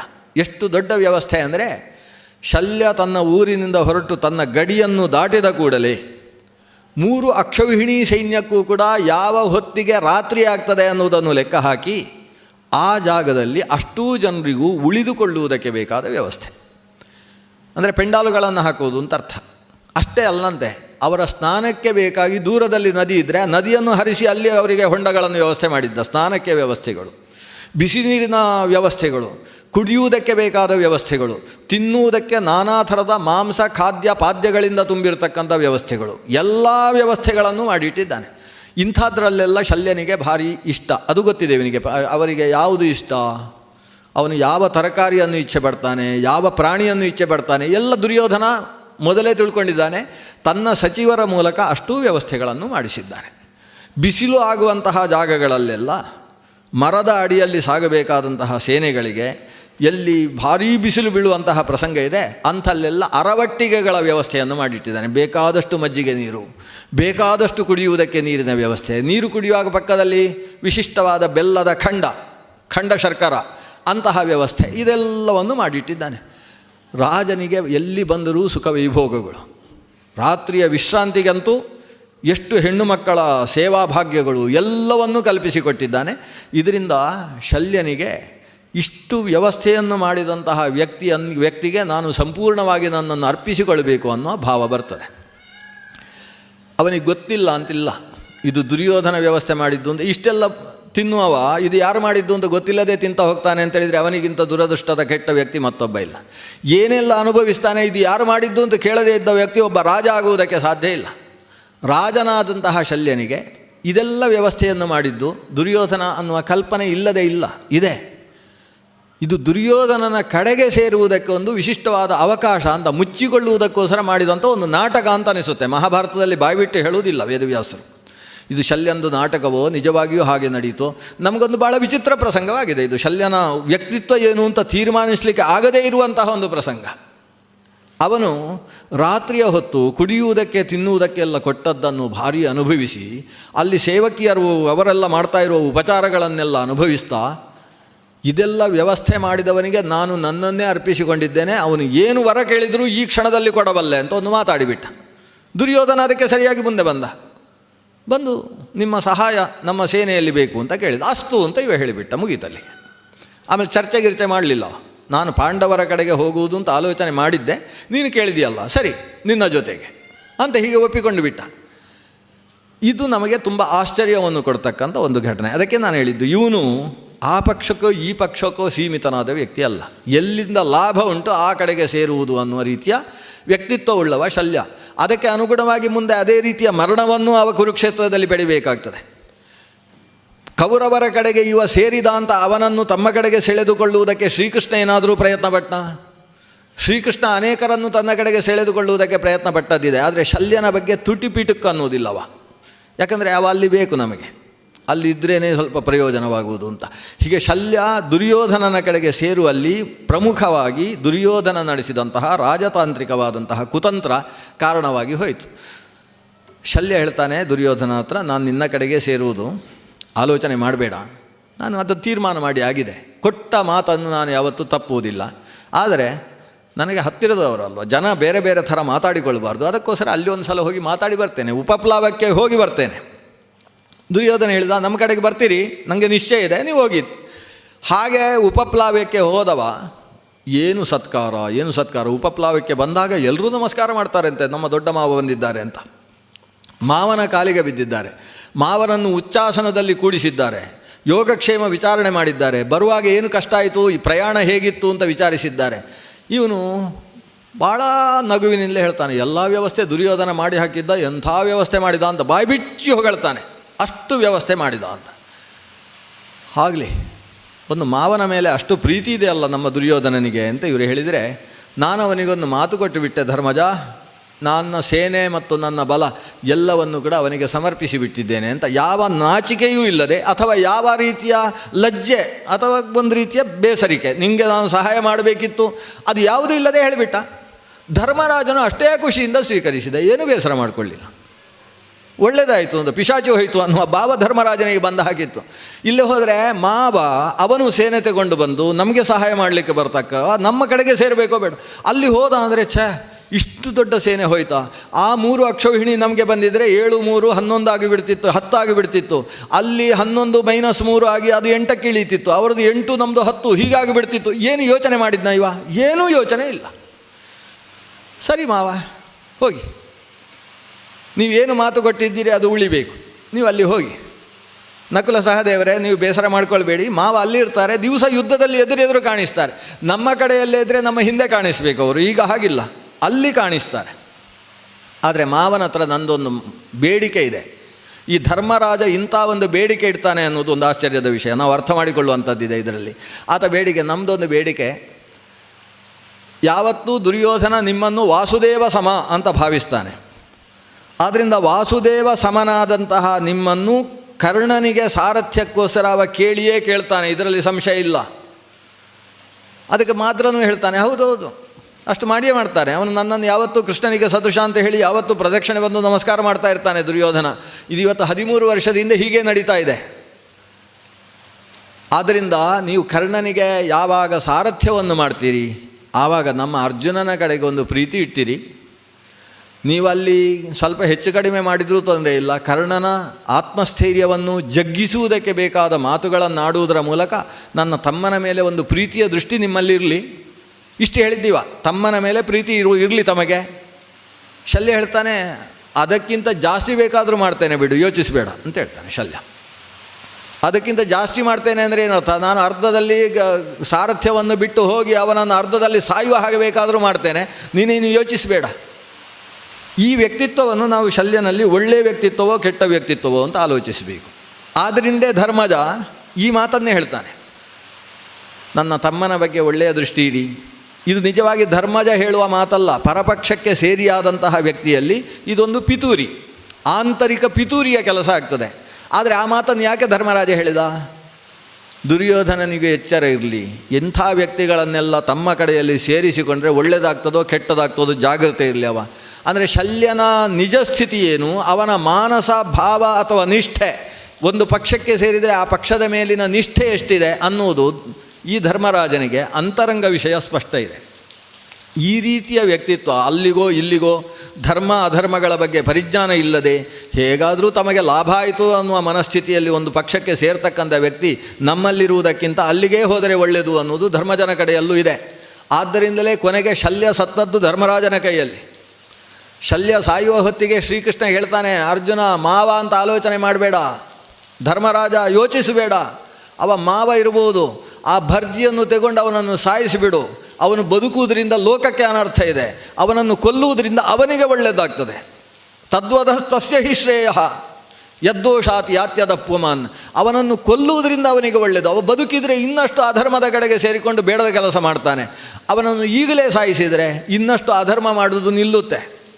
ಇನ್ನು ಒಳ್ಳೆಯದು ಮಾಡಿಕೊಂಡು ಮುಂದಿನ ಜನ್ಮದಲ್ಲಾದರೂ ಒಳ್ಳೆಯದು ಮಾಡಲಿ ಅವನನ್ನು ಸಾಯಿಸು ಅಂತ ಕೃಷ್ಣ ಕೂಗಿ ಕರೆದು ಹೇಳಿದ ಮೇಲೆ ಸಾಕ್ಷಾತ್ ಧರ್ಮರಾಜ ಕೈಯಲ್ಲಿದ್ದ ಭರ್ಜಿಯಿಂದ ಅವನನ್ನು ಸಾಯಿಸ್ತಾನೆ. ಹೀಗೆ ಮಹಾರಥಿಯಾದಂತಹ ಶಲ್ಯ ಧರ್ಮಜನ ಕೈಯಲ್ಲಿ ಸಾಯುವಂತಹ ಪ್ರಸಂಗದ ತನಕ ಬಂದದ್ದೆಲ್ಲ ಆತನಲ್ಲಿರತಕ್ಕಂತಹ ಇಂತಹ ಮಾನಸಿಕವಾದಂತಹ ದ್ವೈಧೀಭಾವ, ನಾನು ಅದಕ್ಕೆ ಸೇರಬೇಕು ಇದಕ್ಕೆ ಸೇರಬೇಕು ಅನ್ನೋ ಆಲೋಚನೆಯಲ್ಲಿ ತನಗೆ ಲಾಭದಾಯಕವಾದ ಪಕ್ಷ ಬೇಕು ಅನ್ನುವ ಆಲೋಚನೆ ಮಾಡ್ತಾ ದುರ್ಯೋಧನ ಪಕ್ಷದಲ್ಲಿ ಸೇರಿ ತಾನು ಏನನ್ನು ಪಡಿಬೇಕಿತ್ತೋ ಅದು ಯಾವುದನ್ನೂ ಪಡೆಯದೆ ಒಂದು ಅಕೀರ್ತಿಕರವಾದಂತಹ ಜೀವನಾಂತ್ಯವನ್ನು ಕರೆದಂತಹ ಒಂದು ದುರಂತ ವ್ಯಕ್ತಿತ್ವವನ್ನು ನಾವು ಶಲ್ಯ ಭೂಪತಿಯಲ್ಲಿ ಮಾದ್ರರಾಜನಲ್ಲಿ ಕಾಣ್ತೇವೆ. ವಸ್ತುತಃ ಮಾದ್ರರಾಜ ಪಾಂಡವರಿಗೆ ಬಹಳ ಗೌರವಕ್ಕೆ ವಿಷಯನಾದಂತಹ ವ್ಯಕ್ತಿ. ಹಿಂದೆ ಯಾವ ಗೌರವ ಮದ್ರರಾಜನಲ್ಲಿತ್ತೋ ಅಂತಹ ಗೌರವ ಇವತ್ತು ಪಾಂಡವರಲ್ಲಿ ಉಳಿದಿರಲಿಲ್ಲ ಅನ್ನುವುದು ಕೂಡ ಸ್ಪಷ್ಟವಾಗ್ತದೆ. ಅಂತೂ ಈಗ ಒಟ್ಟು ಸೇರಿದಂತಹ ಸೇನೆಯ ಸಮುದಾಯವನ್ನು ಗಮನಿಸಿದರೆ ಪಾಂಡವರ ಕಡೆಗೆ ದ್ರುಪದ ರಾಜ ಬರಬೇಕಾದರೆ ದೃಷ್ಟದ್ಯುಮ್ನ ಶಿಖಂಡಿ ಮೊದಲಾದ ಮಹಾರಥರ ಜೊತೆಗೆ ತಾನು 3 ಅಕ್ಷೌಹಿಣಿ ಸೈನ್ಯವನ್ನು ತೆಗೆದುಕೊಂಡು ಬಂದಿದ್ದಾನೆ. ಶಲ್ಯನ ಕಡೆಯಿಂದ ಬರಬೇಕಾಗಿದ್ದಂತಹ ಅಕ್ಷೌಹಿಣಿ 3 ಅದಷ್ಟು ದುರ್ಯೋಧನನ ಕಡೆಗೆ ಹೋಗಿದೆ. ದ್ವಾರಕೆಯಿಂದ ಬಂದ ಸೇನೆಯಲ್ಲಿ ಕೃಷ್ಣ ಒಬ್ಬ ಬಿಟ್ಟರೆ ಮತ್ತೆ ಯಾರೂ ಇಲ್ಲ. ಈ ಸ್ಥಿತಿಯಲ್ಲಿ ಇನ್ನಷ್ಟು ಸೇನೆಗಳನ್ನು ಹೇಗೆ ಒಟ್ಟು ಹಾಕುವುದು ಅನ್ನೋ ಆಲೋಚನೆಯನ್ನು ಮಾಡುವುದಕ್ಕೋಸ್ಕರ ಮತ್ತೆ ಪಾಂಡವರು ಜೊತೆ ಸೇರಿಕೊಂಡು ಮತ್ತೆ ಚಿಂತನ ಸಭೆಯನ್ನು ನಡೆಸ್ತಾರೆ. ಈ ಚಿಂತನ ಸಭೆ ನಡೀತಾ ಇದ್ದಂತೆ ಅಲ್ಲಿ ಹಸ್ತಿನಪುರದಲ್ಲಿ ಏನು ನಡೀತಾ ಇದೆ ಅನ್ನುವ ವಿಮರ್ಶೆ ಮತ್ತೆ ಮುಂದುವರಿತದೆ. ನಮ್ಮ ಪುರೋಹಿತರು ಅಲ್ಲಿಗೆ ಹೋಗಿದ್ದರು. ಪುರೋಹಿತರು ಹೋದಾಗ ಅವರಿಗೆ ಯಾವುದೇ ರೀತಿಯ ಸ್ವಾಗತ ಸಿಗಲಿಲ್ಲ. ಸ್ವತಃ ದ್ರುಪದನ ರಥದಲ್ಲಿ ಅವರು ಹೋಗಿದ್ದರು. ದ್ರುಪದನ ರಥ ಬಂದಿದೆ ಅಂತ ಹೇಳಿದಾಗ ಪಾಂಚಾಲ ದೇಶದ ಗೌರವವನ್ನು ಕೊಟ್ಟು ಅವರನ್ನು ಆಹ್ವಾನ ಮಾಡಬೇಕಿತ್ತು. ಅಂತಹ ಗೌರವ ಯಾವುದೂ ಸಿಗಲಿಲ್ಲ. ಆದರೆ ಪುರೋಹಿತರು ಯಾವುದೇ ರೀತಿಯಲ್ಲಿ ತಾವು ತಮ್ಮ ಬಗ್ಗೆ ಯೋಚನೆ ಮಾಡಲಿಲ್ಲ. ಕಾರಣ ಏನು ಅಂದರೆ ಅವರು ಬಂದ ಸಮಯ ಅಲ್ಲಿ ದೊಡ್ಡ ಸಭೆ ನಡೆಯುವಂತಹ ಸಮಯ. ಸಭೆಯಲ್ಲಿ ಭೀಷ್ಮ, ದ್ರೋಣ, ಕೃಪಾ, ಅಶ್ವತ್ಥಾಮರಂತಹ ಮಹಾ ಮುತ್ಸದ್ದಿಗಳು, ದುರ್ಯೋಧನನ ಅಷ್ಟೂ ತಮ್ಮಂದಿರು, ಜೊತೆಗೆ ಅವರ ಪತ್ನಿಯರೂ ಸೇರಿರ್ತಕ್ಕಂತಹ ದೇಶಕ್ಕೆ ಸಂಬಂಧಪಟ್ಟಂತಹ ಅಮಾತ್ಯರಿಂದ ಕೂಡಿದ ಸೇನಾನಿಗಳಿಂದ ಕೂಡಿದ ಸಮಗ್ರ ಪ್ರಕೃತಿಗಳು, ಸಪ್ತ ಪ್ರಕೃತಿಗಳೂ ಸೇರಿರತಕ್ಕಂಥ ದೊಡ್ಡ ಸಭೆ.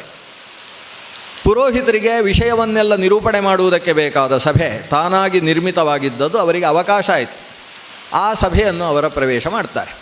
ಪ್ರವೇಶ ಮಾಡಿದಾಗ ವಿದುರ ಎದ್ದು ನಿಂತು ಸ್ವಾಗತಿಸಿದ. ಭೀಷ್ಮ, ದ್ರೋಣರು, ಕೃಪಾಚಾರ್ಯರು ಕೂಡ ಎದ್ದು ನಿಂತು ಅರ್ಘ್ಯಪಾದ್ಯಾದಿಗಳನ್ನು ಇತ್ತು ಸತ್ಕರಿಸ್ತಾರೆ. ಅವರೆಲ್ಲ ಎದ್ದು ಬಂದಾಗ ರಾಜನಾದಂತಹ ದುರ್ಯೋಧನ ಏಳದೇ ಇರುವುದು ಸಮಂಜಸ ಅಲ್ಲ ಅನ್ನುವುದಕ್ಕೋಸ್ಕರ ಎದ್ದು ನಿಂತು ಸ್ವಾಗತಿಸಿದ. ಪುರೋಹಿತರಿಗೆ ಉಚ್ಚಾಸನವನ್ನು ಕೊಟ್ಟರು. ಇವರು ಕುಶಲ ಪ್ರಶ್ನೆಗಳನ್ನು ಮಾಡ್ತಾರೆ. ಹೇಗಿದ್ದೀರಿ, ಏನು ಕಥೆ ಅಂತ ನಾವೆಲ್ಲ ಮಾತಾಡುವ ಹಾಗೆ ಮಾತಾಡ್ತಾರೆ. ಮಾತಾಡಿದ ಮೇಲೆ ಒಂದು ಉಪನ್ಯಾಸವನ್ನು ಮಾಡ್ತಾರೆ. ಆ ಉಪನ್ಯಾಸದ ಒಟ್ಟು ಸಾರ, ಇವತ್ತು ಪಾಂಡವರು ಉರಿಯುವ ಬೆಂಕಿಯ ಹಾಗಿದ್ದಾರೆ, ಇಲ್ಲಿಯ ತನಕ ಬೂದಿ ಮುಚ್ಚಿದ ಕೆಂಡದ ಹಾಗಿದ್ದರು, ಇವತ್ತು ಆ ಮುಚ್ಚಿದ್ದಂತಹ ಬೂದಿಯೆಲ್ಲ ಹಾರಿ ಹೋಗಿದೆ, ಪ್ರಜ್ವಲಿಸ್ತಾ ಇದೆ. ಪ್ರಜ್ವಲಿಸತಕ್ಕಂತಹ ಬೆಂಕಿ ಯಾವಾಗ ಬೇಕಾದರೂ ಕಾನನವನ್ನು ಸುಟ್ಟು ಹಾಕಬಲ್ಲದು. ಕಾನನದಲ್ಲಿರುವ ಬೆಂಕು ಕಾಡ್ಗಿಚ್ಚಾಗಿ ಕಾಡನ್ನು ಸುಡುವುದರ ಮೂಲಕ ಲೋಕಕ್ಕೆ ತುಂಬ ನಾಶವಾಗ್ತದೆ, ನಷ್ಟವಾಗ್ತದೆ. ಆದ್ದರಿಂದ ಆ ಬೆಂಕಿಯನ್ನು ನಾವು ನಾಡಿಗೆ ತಂದು ನಿಲ್ಲಿಸಬೇಕು. ನಾಡಿನಲ್ಲಿ ಅದೇ ಬೆಂಕಿ ಇದೆ ಅಂತಾದರೆ ಅದರಿಂದ ಅಡಿಗೆ ಮಾಡಿಕೊಳ್ಬೋದು, ಶಕ್ತಿಯನ್ನು ನಿಷ್ಪಾದನೆ ಮಾಡಿಕೊಳ್ಬೋದು, ನಮ್ಮ ಹೊಟ್ಟೆಯನ್ನು ತುಂಬಿಸಿಕೊಳ್ಬೋದು. ಅದರ ಬೆಂಕಿ ನಾಡಿನಲ್ಲಿರಬೇಕು, ಬೆಂಕಿ ಕಾಡಿನಲ್ಲಿರಬಾರ್ದು. ಕಾಡಿನಲ್ಲಿರುವವರು ಬೆಂಕಿ ಇಲ್ಲದ ಆಹಾರವನ್ನು ನುಂಗಬೇಕು, ನಾಡಿನಲ್ಲಿದ್ದವರು ಬೆಂಕಿಯಿಂದ ಬೇಯಿಸಿದ ಆಹಾರವನ್ನು ತಿನ್ನಬೇಕು. ಕಾಡಿನಲ್ಲಿ ಏನಿದ್ರೂ ಗೆಡ್ಡೆ ಗೆಣಸುಗಳು, ಮರವು ತಾನಾಗಿ ಬೀಳಿಸಿದಂಥ ಹಣ್ಣು, ಕಲ್ಲು ಹೊಡೆದು ಹಣ್ಣು ತೆಗೆಯುವುದಕ್ಕೆ ಕಾಡಿನಲ್ಲಿ ಅವಕಾಶ ಇಲ್ಲ. ತಾನಾಗಿ ಬೀಳಿಸಿದ ಹಣ್ಣನ್ನು ತಿನ್ನಬೇಕು. ಕಂದಮೂಲಗಳನ್ನು ತಿಂದು ಕಾಡಿನಲ್ಲಿರ್ತಕ್ಕಂಥ ತಪಸ್ವಿಗಳು ಬದುಕಬೇಕು. ಆದರೆ ನಾಡಿನಲ್ಲಿ ಹಾಗಲ್ಲ. ಅಕ್ಕಿ ತಂದು ಅಕ್ಕಿಯನ್ನು ಕುಟ್ಟಿ ಅಕ್ಕಿಯ ವಿತುಷೀಕರಣವನ್ನು ಮಾಡಿ ಆ ಅಕ್ಕಿಯನ್ನು ತೊಳೆದ ಅಕ್ಕಿಯನ್ನು ಬೇಯಿಸಿ ಆ ಬೇಯಿಸಿ ತಿನ್ನಬೇಕು ಅನ್ನೋದು ನಾಡಿನ ಕ್ರಮ. ಆದ್ದರಿಂದ ನಾಡಿನಲ್ಲಿ ಬೆಂಕಿ ಇರಬೇಕು. ಇವತ್ತು ನೀವು ಬೆಂಕಿಯನ್ನು ಕಾಡಿಗೆ ಕಳಿಸಿದ್ದೀರಿ. ಕಾಡಿನಲ್ಲಿದ್ದ ಬೆಂಕಿ ಒಂದು ವೇಳೆ ನಾಡಿನಲ್ಲಿ ಪ್ರತಿಷ್ಠಾಪಿತವಾಗಲಿಲ್ಲ ಅಂತಾದರೆ ಅದು ನಾಡನ್ನೇ ಸುಟ್ಟು ಹಾಕುತ್ತೆ. ಯಾಕಂದರೆ ಕಾಡಿನಿಂದ ನಾಡು ಬದುಕುವುದು, ನಾಡಿನ ಬದುಕು ಕಾಡಿನಲ್ಲಿದೆ. ಕಾಡು ಸುಟ್ಟು ಹೋದರೆ ನಾಡಿಗೆ ನೀರಿಲ್ಲ ಅಂತವಾಗುತ್ತೆ. ನಾಡು ನೀರಿನಿಂದ ತೊಯ್ದು, ಮಳೆಯಿಂದ ತೊಯ್ದು ಖುಷಿಯಾಗಿ ಫಲವತ್ತತೆಯನ್ನು ಕಾಣಬೇಕು ಅಂತಾದರೆ ಪಕ್ಕದಲ್ಲಿ ಕಾಡಿರಬೇಕು. ಆದ್ದರಿಂದ ಕಾಡು ಸುಟ್ಟು ಹೋಗುವ ಹಾಗೆ ಮಾಡಬೇಡಿ, ನಾಡು ಸುಟ್ಟು ಹೋಗುತ್ತೆ.